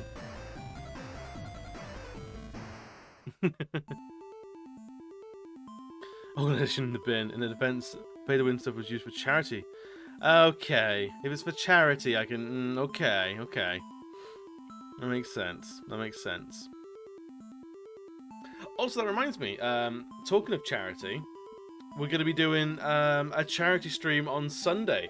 12 hours of charity, if you would fucking believe. No, don't fuck feet, Becca. That's the whole point. You don't. But yeah, so I'm gonna be doing Movember this year, and I'll be streaming Scare the Beard Off. Yeah, Scare the Beard Off. It's gonna go clean shaven. I haven't been clean shaven in like 5 years. Let's see what's under this mess. So yeah, Dewey Bird, welcome in, man. It's time to check out, join in with the charity discussions. I can't wait. I have no idea who I am. Honestly, I'm not gonna recognize me. I can't even remember you clean. Bio actually has known me in real life, clean shaven, and yeah, it's lost the annals of time. Shaving to yeah. So what we're gonna do is this Sunday, 10 till 10 GMT +1. So the last day of October, we will be streaming.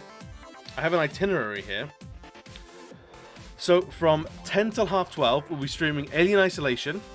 And then 12 till 1, we'll be doing a ranker of the best beards in video games as a send-off to good beards, as mine is living on borrowed time.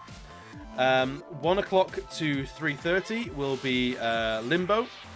And then 3:30 till 4 will be a break time where I can go off, eat, do like a pooper and a pee and stuff. 4 till 6:30 will be Outlast. And 6:30 to 7 will be a Hallow meme review. So there'll be a channel in the Discord to stick your spooky memes, and we'll spend half an hour just a little bit of brevity in between the horror. In meme time again. I fucking love doing the meme time in the edgy stream. Was so much fun. I loved it. And I'll see if I can figure out some prizes for it as well. I don't know what it'll be, but I'll try and do something.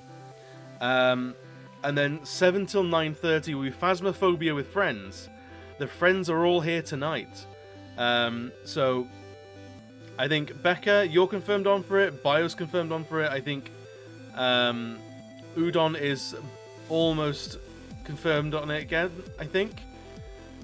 So me and me mods are going to be playing some Phasmophobia. We're going to be doing some shenanigans. And then 9:30 till 10, I will be actually doing the shaving itself. So at the very end of the stream, we'll have all the good stuff.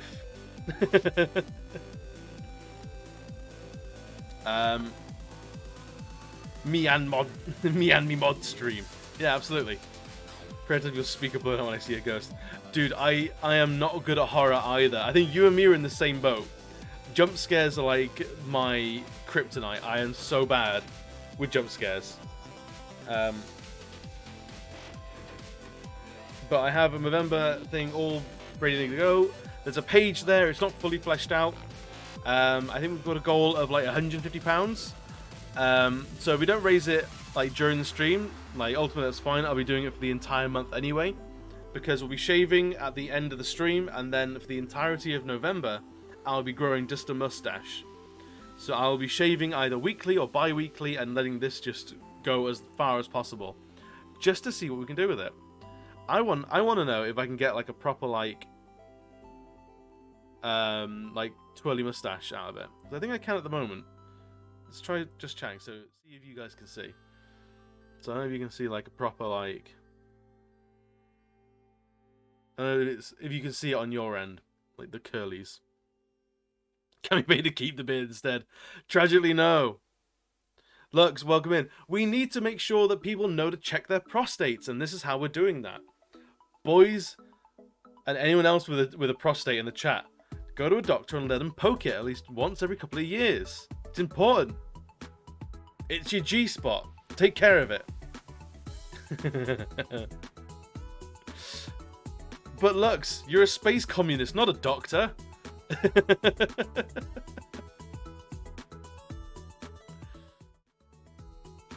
You never check someone's prostate. We're all checking our prostate. The the collective prostate. That's Dr. Space... No, that's luxury gay space communist to you, sir.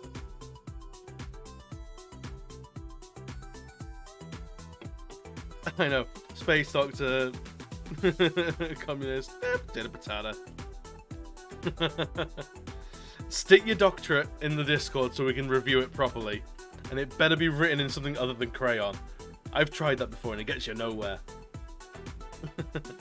Stick... Well, where? You heard me. You heard me. But yeah, I'm really excited. It's gonna be like, I know I'm gonna hate it. I'm gonna shave it and immediately like, not a fan of this.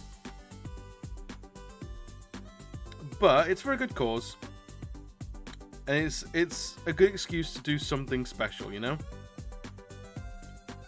Like, I was originally, like, this year I was gonna be like, oh, I want to get into like I want to do Inktober, I want to do loads of art challenges. I've done fucking none of it. So Movember will be the one I do. I hope you're growing a Hulk Hogan mustache.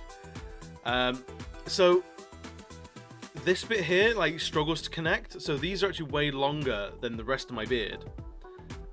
Because like there's actual like the follicles around here are actually spaced out a lot more.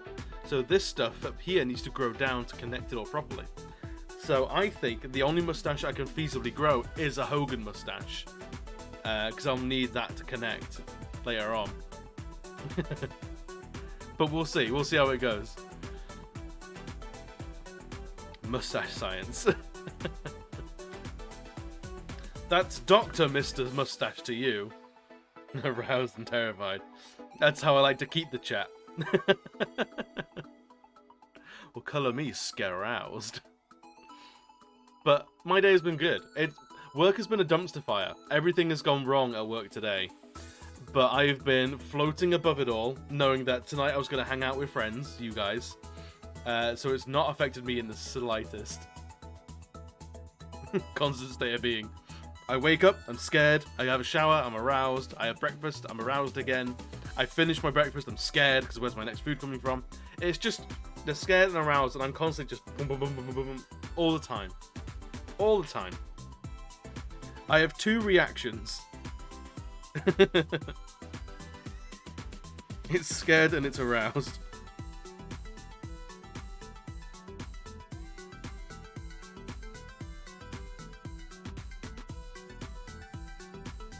But yeah, my day's gone well. Like, on paper, it hasn't gone well. However, my day has actually been pretty good.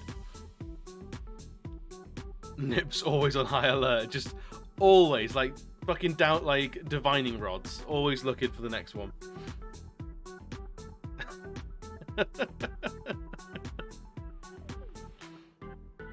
Bio. Even your puns. My nips are constantly trying to burst through my shirt. Always trying to burst through the shirt. Oh my, how lewd. Perfect use of that, Chewie.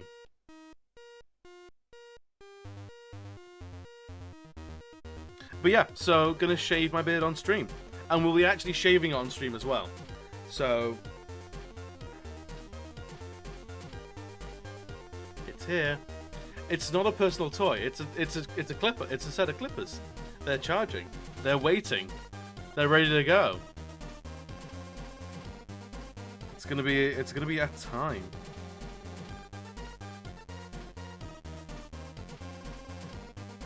But yeah, I'm looking forward to like my viewership just plummet to 0. You know, like as soon as I shave, just like my sub points just ding ding ding ding ding ding, ding nothing. My follows nothing. Like, my discoverability out the fucking window. Close Twitch, like, account completely. No one's interested. The main character was the beard. I know this. I know this to be true. I'm ready for it. My chin isn't ready, but I am.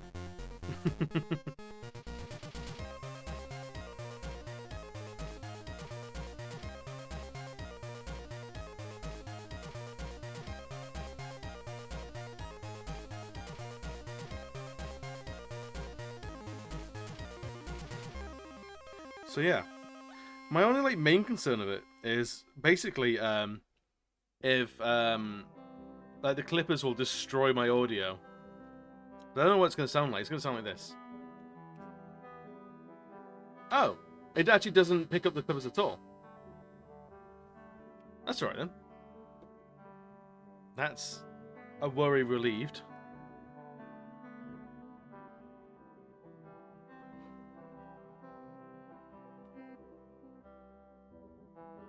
But yeah, so it's gonna be fun. We're gonna at all. I know, right?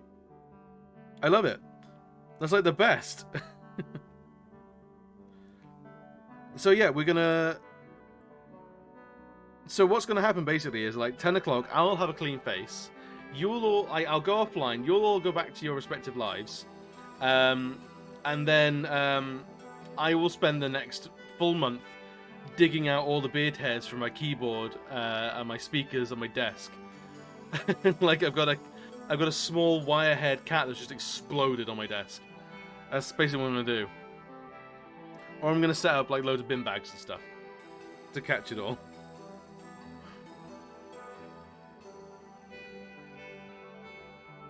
That's how you're talking over an 80s UFO speaker. Oh, excellent. It's just, who needs apps to do voice mods when I can just have a variety of clippers next to me? That's true streamers. Like these these like top 10 streamer tricks they don't want you to know.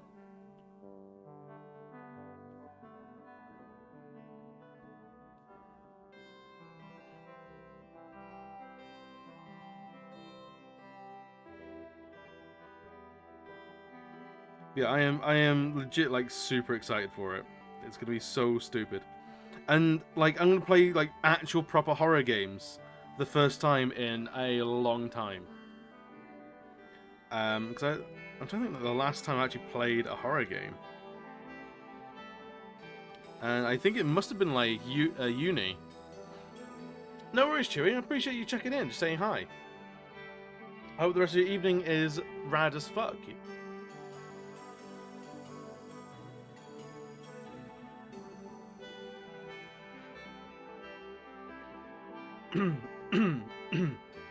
I'm not playing the Mr. Blobby thing, but there will be some new sound alerts, and I I will confirm that there will be some blobby-ism, like some blobby sound alert, like redeemable throughout the stream. I want to play it for you now, but I won't. I will leave it for a surprise. But I'm gonna be climbing through abandoned asylums, and I know you guys are going to be constantly just blobby, and it's going to be...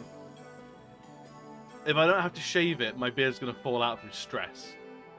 I think that's what's going to happen, really. That's how it really goes.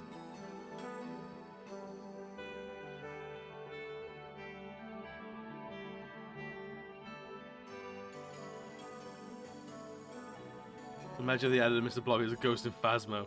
Oh my god, with the ghost of Blobby. I mean, who owns the rights for Mr. Blobby, and are they doing anything with them?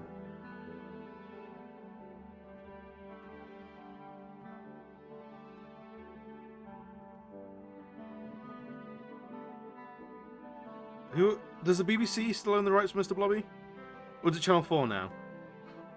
Or is he technically classed as a contractor? Like, if someone wants to pay for the feeds and stuff, we'll get Mr. Blobby here as a guest appearance. Maybe it's like a sub goal. On the day I quit Twitch, we'll have Mr. Blobby in person.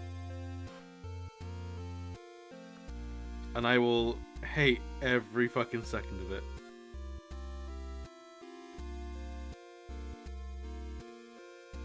He's a demon, so owns other people's souls. Alright, so it's less that you have to hire him, it's that you have to bargain him. Is that it?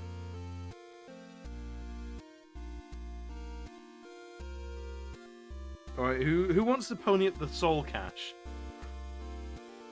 2 million subs. Alright, cool. Yeah, if you can pay my rent for like 3 months solid on Twitch, I'll get Mr. Blobby. I don't think that's happening very soon. I would love for lots of money on Twitch, but I don't think it's gonna happen very, very, very soon. Especially not pay my rent.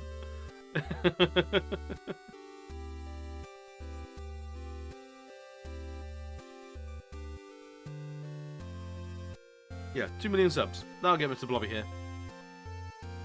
That will damn enough souls to get Blobby to appear.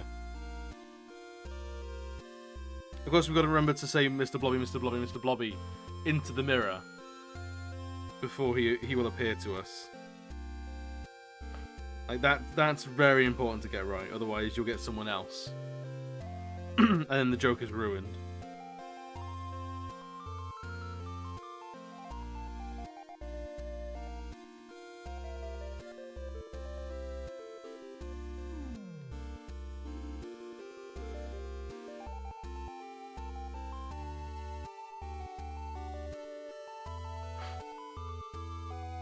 Right, where else are we going with this character? We need to do the arm here.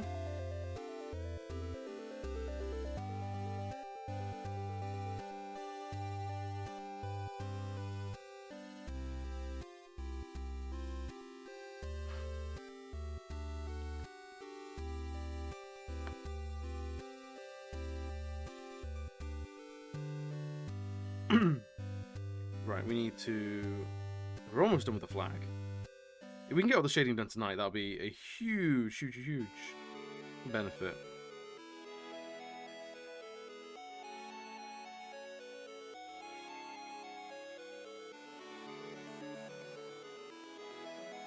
I think that should be very, like, a lot further along like this.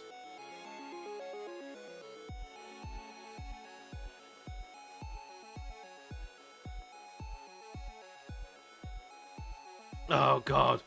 Lux, have you gone out and purposely subscribed to that person just to get those emotes? Absolute monster. Or is Board Game Yogi actually live at the moment?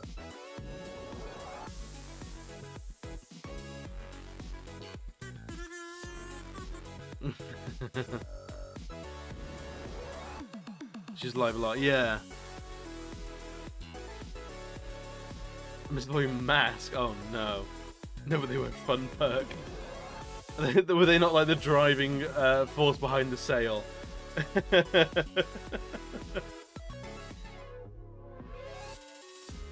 Hot damn. Draw a clown outfit and make it stage. Cover pumpkin. Oof. And that's not, yeah, that's normal. That's alright. Clowns and clowns I'm fine with. I know a lot of people aren't, but I am fine with clowns. It is Mr. Blobby and the Blobby adjacent things that can get all the way fucked.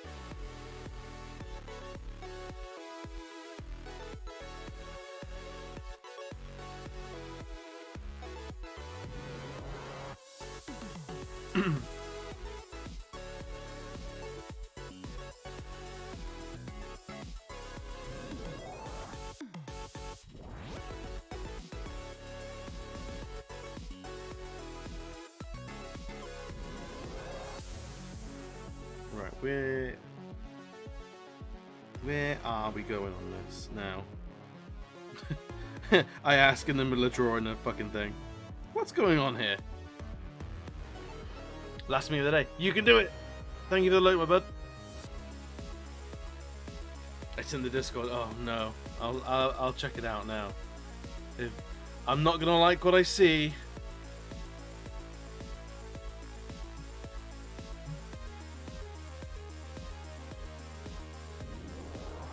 Ooh, that's grotesque. Blech.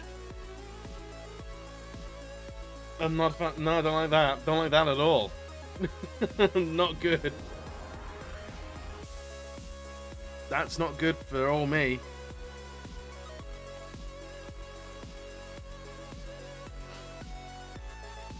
I mean, like, there's a part of me that wants to buy it. and I can't explain why that part of me exists. But I feel like it takes social distancing to a whole new level. Know what to give for Christmas? Yes, not that, please. Like, I'm very lucky, I feel, in that the only, like, phobia I sort of skirt around is a fear of heights. Like, I don't like heights. I don't like people fucking with heights. But Mr. Blobby scares me, man.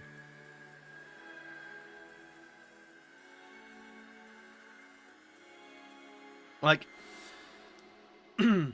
sorry. Yeah, I know you sorry. You done fucked up before with heights around me. Not good. So, for those who don't know, but me and Bio are actually friends outside of Twitch as well. We live, like, what, 2-3 minutes away from each other, something like that? Like, very, very, very, very close. We've known each other for years. And I got, like, when I first moved into Cheltenham, I had I think it was like a 4th floor flat up at the top of the building that I lived in. I currently live in, but I live in the basement now. Other story. And it has 2 windows at the front, and they both go down to, like, the ground. And there's like a big sort of like edge of the building, and then like sheer drop to your doom. And the one is in the living room, the other one is in the bathroom. So Bio comes over. I set him up with some snacks and a drink, and he's watching some TV, he's having a good time. And I go just for a second into the bathroom to set out some laundry, get that sort of done, ready for more people to come over. I'm doing the laundry, and I look to my side, down at the ground, and there's just a little Bio peeking out of the window like, hello!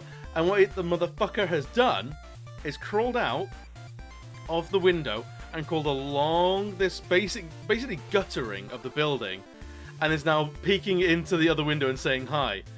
And I almost fucking brained you right then. Like, and I was so fucking mad. I was so upset. Like, I just, like, moved in, so you dying and falling would have ruined the flat for me. B, there is no way that you fall like that and I am definitely going down for your murder. Because there is no way anyone is going to believe me when I say, no, that dumb motherfucker just crawled out by himself. He did that of his own volition. The police were like, yeah, right, of course. Can you wear this one-man friendship bracelet for us and get in the back of the van? We're going back to your forever home. Like, no. I am going to prison for your stupidity of falling that. Like, and I had it, not last week, of the weekend before, when I was meeting a bunch of family. Excuse me, but I swear he's just an idiot. No, it's not me that's the idiot. It's my friends that are an idiot. It's not murder. It was just natural. Like, it was gonna happen if he's gonna act like this.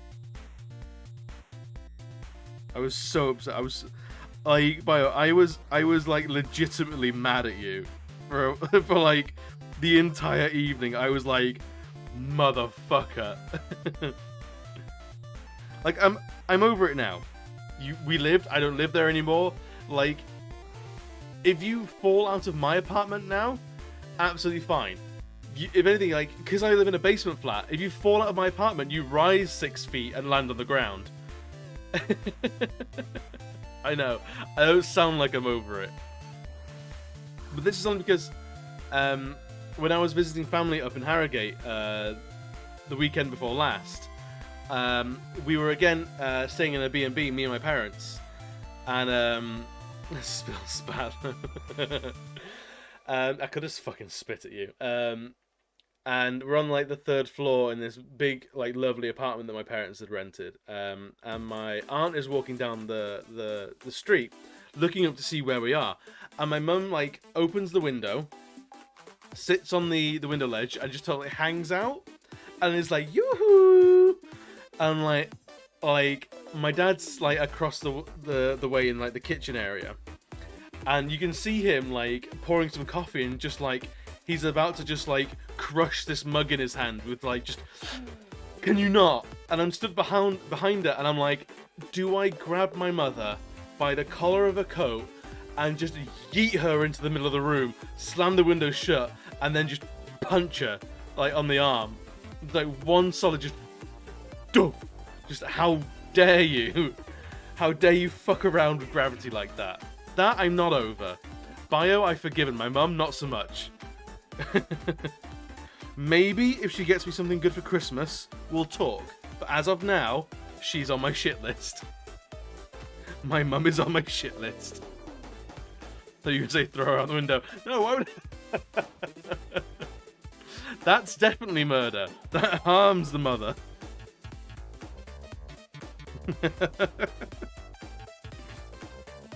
Yeah, just... You want to play with gravity? Fucking have at it. Just throw her out the window. No. But yeah, that family weekend was very almost off to a very rough start. With me just punching the shit out of my mum for making me worry about gravity. So yeah, me and heights. This harms the mother.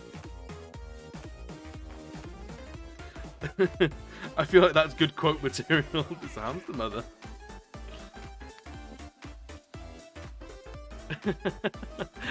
How was the reunion? It got off to a rough start. I hit my mum. It's not generally what you want to hear, is it? Like, the ideal, like, child and parent relationship is not wanton violence, usually. Usually. Sometimes it is. Sometimes, but not always.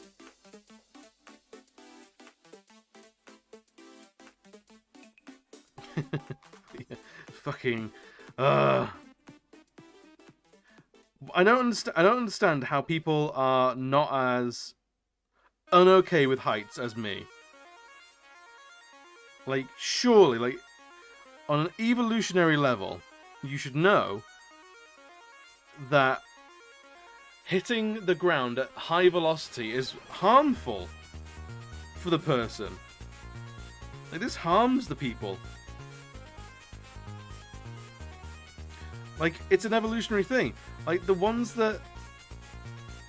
Like, the ancient cave people that weren't scared of heights fell off high things, and then all the people, all the ancient cavemen that were afraid of heights, that didn't go up there in the fucking first place, they get to pass on their genes. So, surely I am just... So, for example, Bio, you're not scared of heights. I am scared of heights. Surely I am higher on the evolutionary ladder than you are, which is ironic, I know. I know me being higher on the evolutionary ladder is ironic compared to what we're talking about, but surely that logic prevails, right? Surely my logic is utterly infallible. And you can't argue with it at all. Superman hasn't told me any 3-point landing from any height is all groovy. No! As a regular fucking NPC human, we can 3-point land like a hero, sure. But what is, like... We land with our hand down. What's the next thing to meet our hand is our face as we go, thud both. I must yeet it to sort out my own stream. No worries. Have fun and make something cool, yeah? Make a necromancer. Make a necromancer. Please.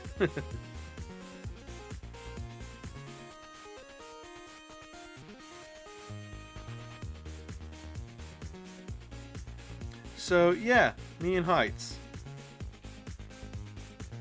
It's not so much I'm afraid of heights, it's that I hate heights. They're bastards.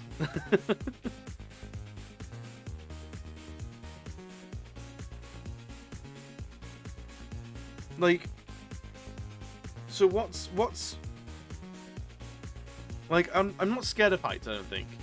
I will go in planes, and I love flying. I actually really like flying. I have no problem being in high buildings.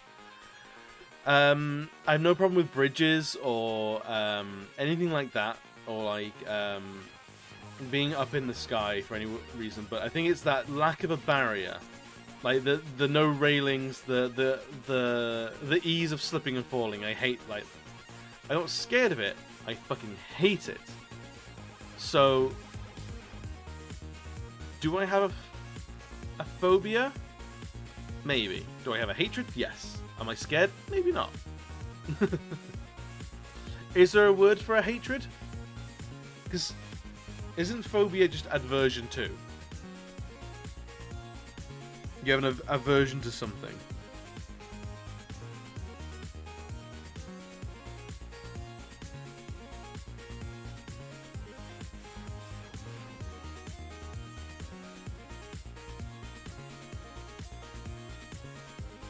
I'm actually kind of curious. I'm gonna Google this in a second.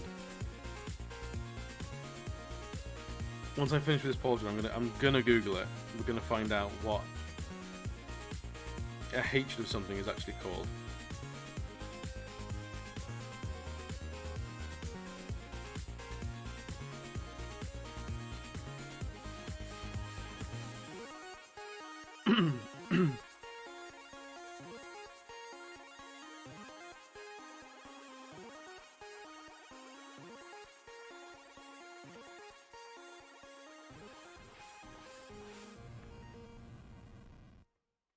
Alright, cool. We'll leave her on screen for a second.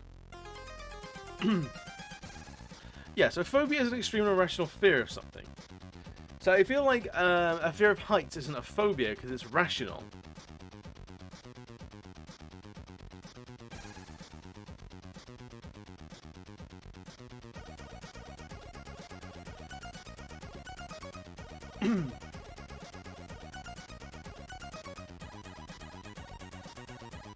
An odium. Oh, so such a thing as an odium. That shivery feeling of disgust and hatred you get when you see something senseless and horrible. It's called odium.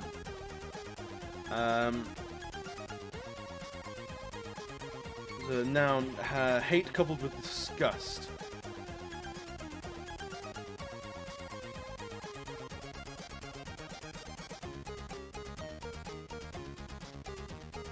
The opposite of odium is adoration, submission, compassion, relaxation. Okay, so maybe odium. I have an odium of height to height.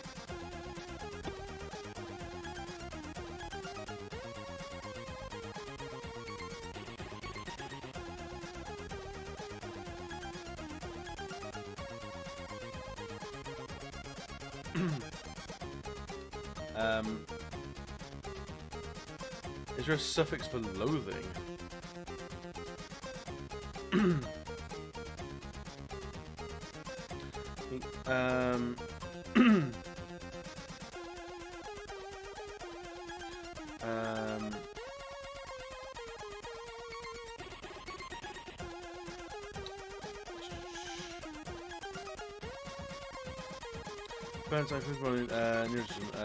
Odemic from odium. Quality provokes hatred or offensiveness.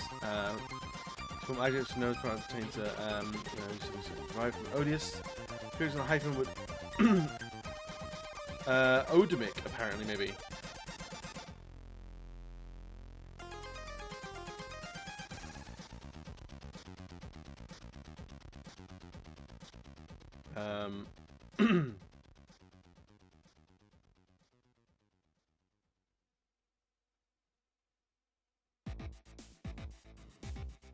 Mysia.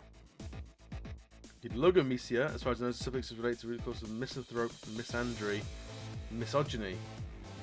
Ah, so mysia, as in like misogyny being a hatred or a disdain for women, a misanthrope for sort of like misandry. Potentially. We need like a dedicated wordsmith. Not gonna lie. We need a channel wordsmith, I feel. Someone that does the words good.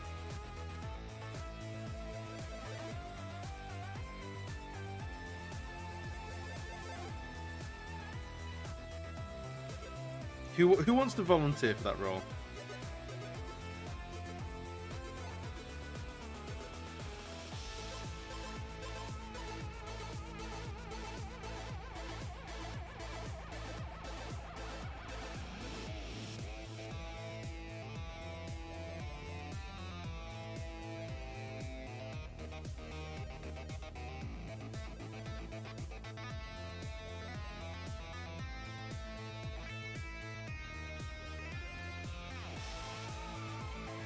If you use or discover a new word, make a list of it, grow a collective vocabs.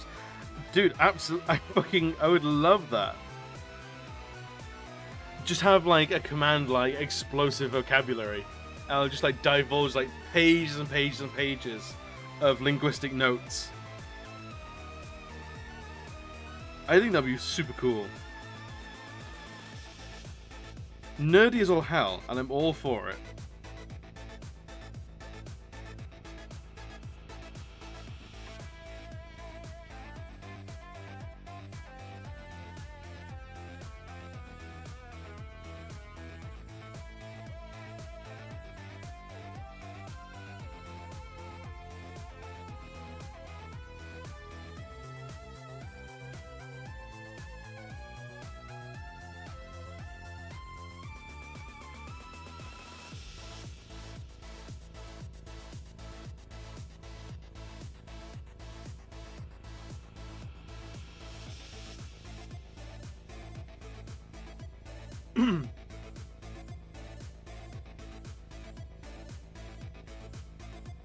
So yeah, first order of business is absolutely figuring out what the proper word for like loathing something is.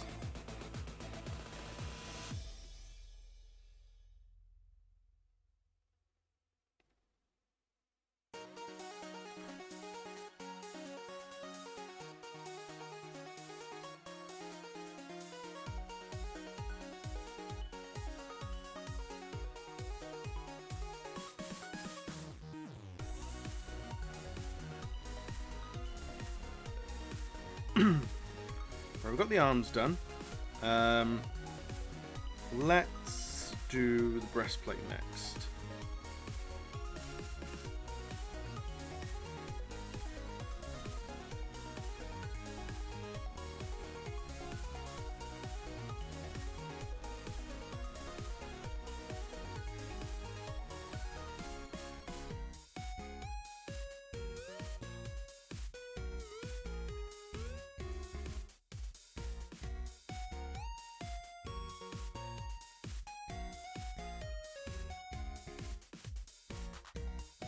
And then I only have this, to be honest. All of this. Green shadow.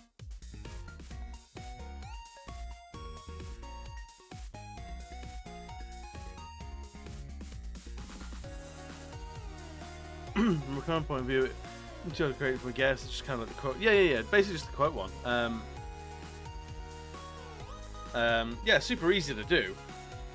Formatting would be a bastard. Not gonna lie, that would be. The formatting will probably be the hardest thing, making it legible, properly legible. But in terms of like getting it done and sorted, like I think that'd be really easy.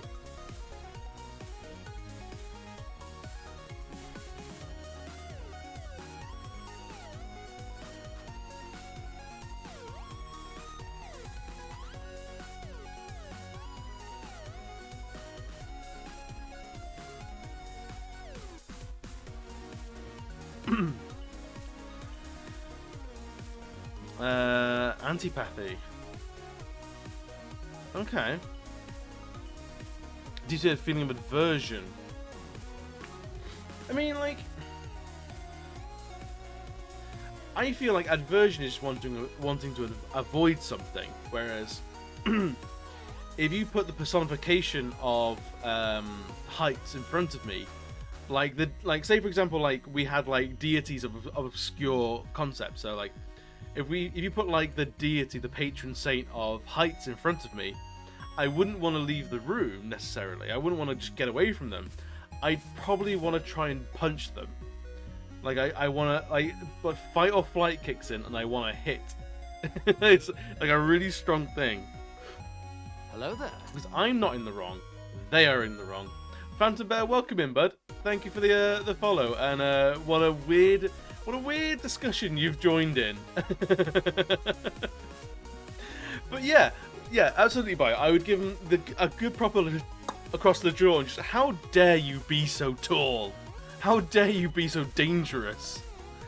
How dare you not walk around with constant like yellow taped edges and like barriers and like chest-high walls everywhere that it's very difficult to fall over. How dare you? The audacity! The audacity! It's basically how I treat that person. The Fey Lord of Heights and me do not get along. We're not on speaking terms. Not since the incident. Yeah, it's basically what I do. It's basically how that would go down. I would immediately then be yeeted off the highest cliff, as no doubt some deity is way more powerful than I am. But you know what? It's a good death. A well-deserved, well-earned death.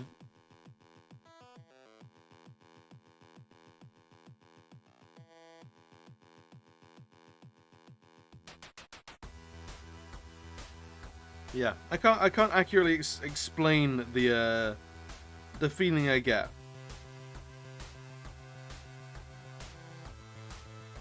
I think more often than not, it's like in defense of other people as well.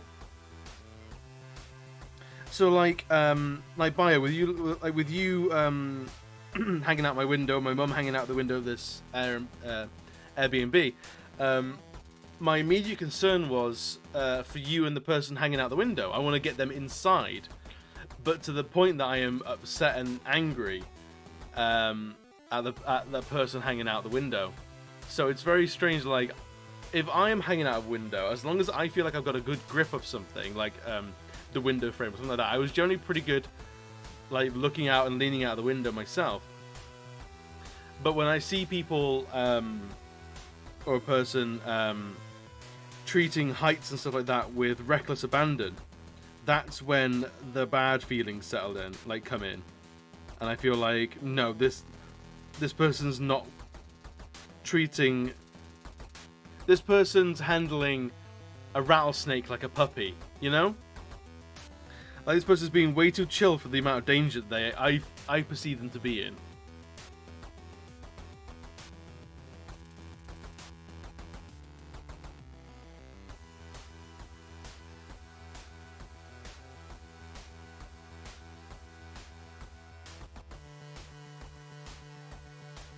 So yeah, very, very strange.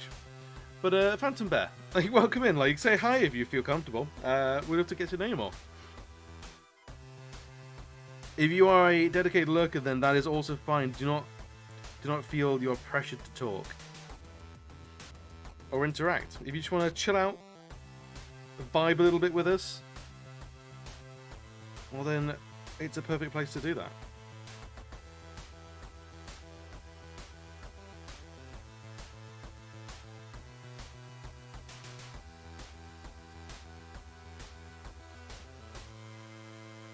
You see it and it all goes red, and you wake up a week later covered in blood. Whose blood? Nobody knows.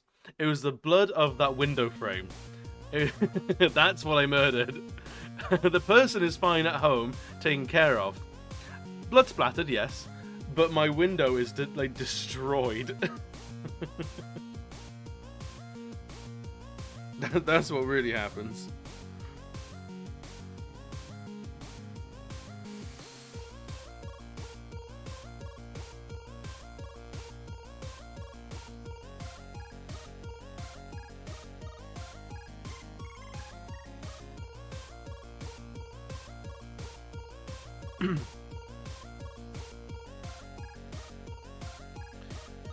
There's no height anymore. You turn the building.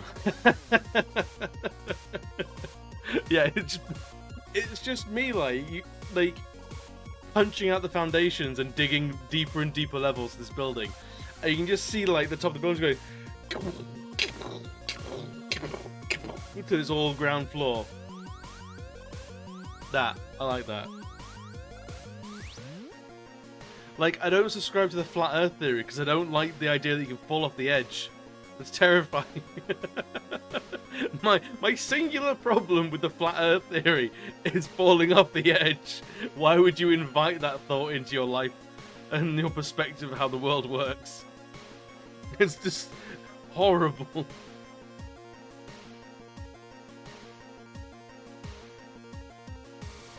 Why? Outside of all the science, it's the heights that do it for me. That's what keeps my world round.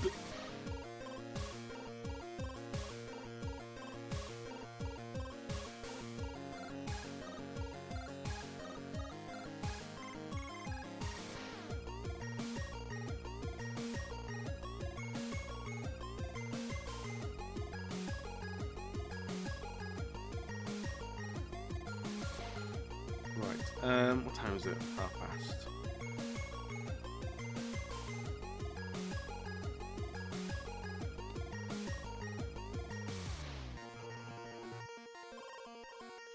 Right, I reckon.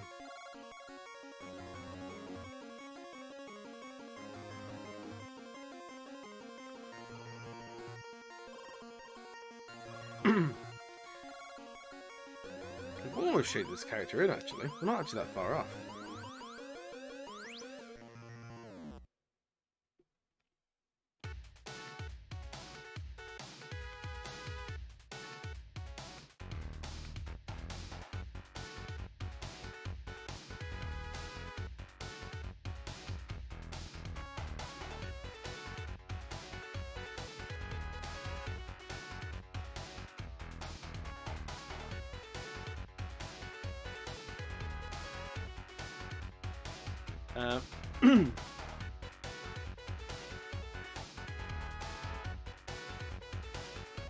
Just found an error in my line work.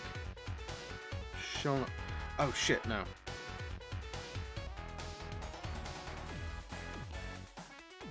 There you go.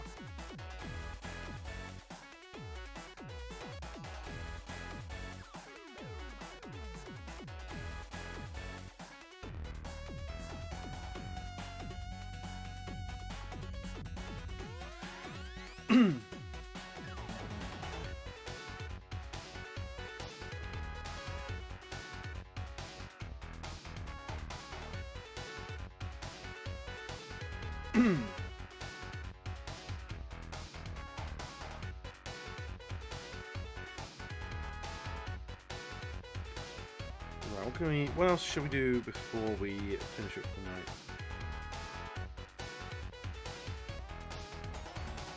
Let's get everything down to the waist done. So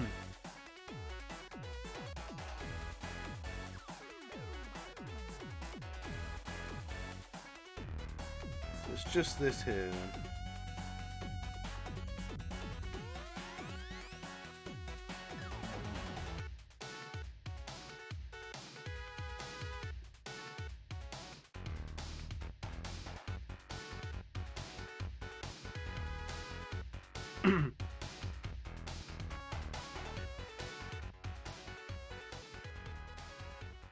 And colour this all in black.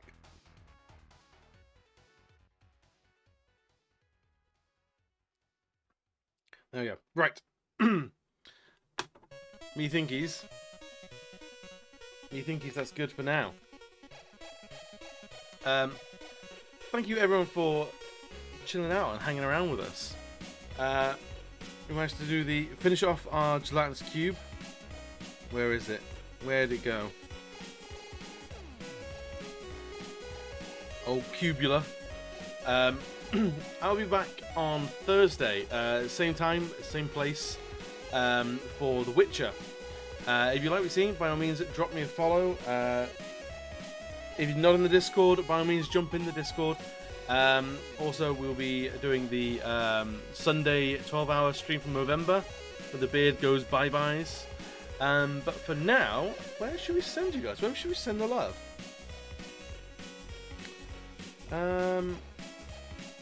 Let's go. Ooh, I know who.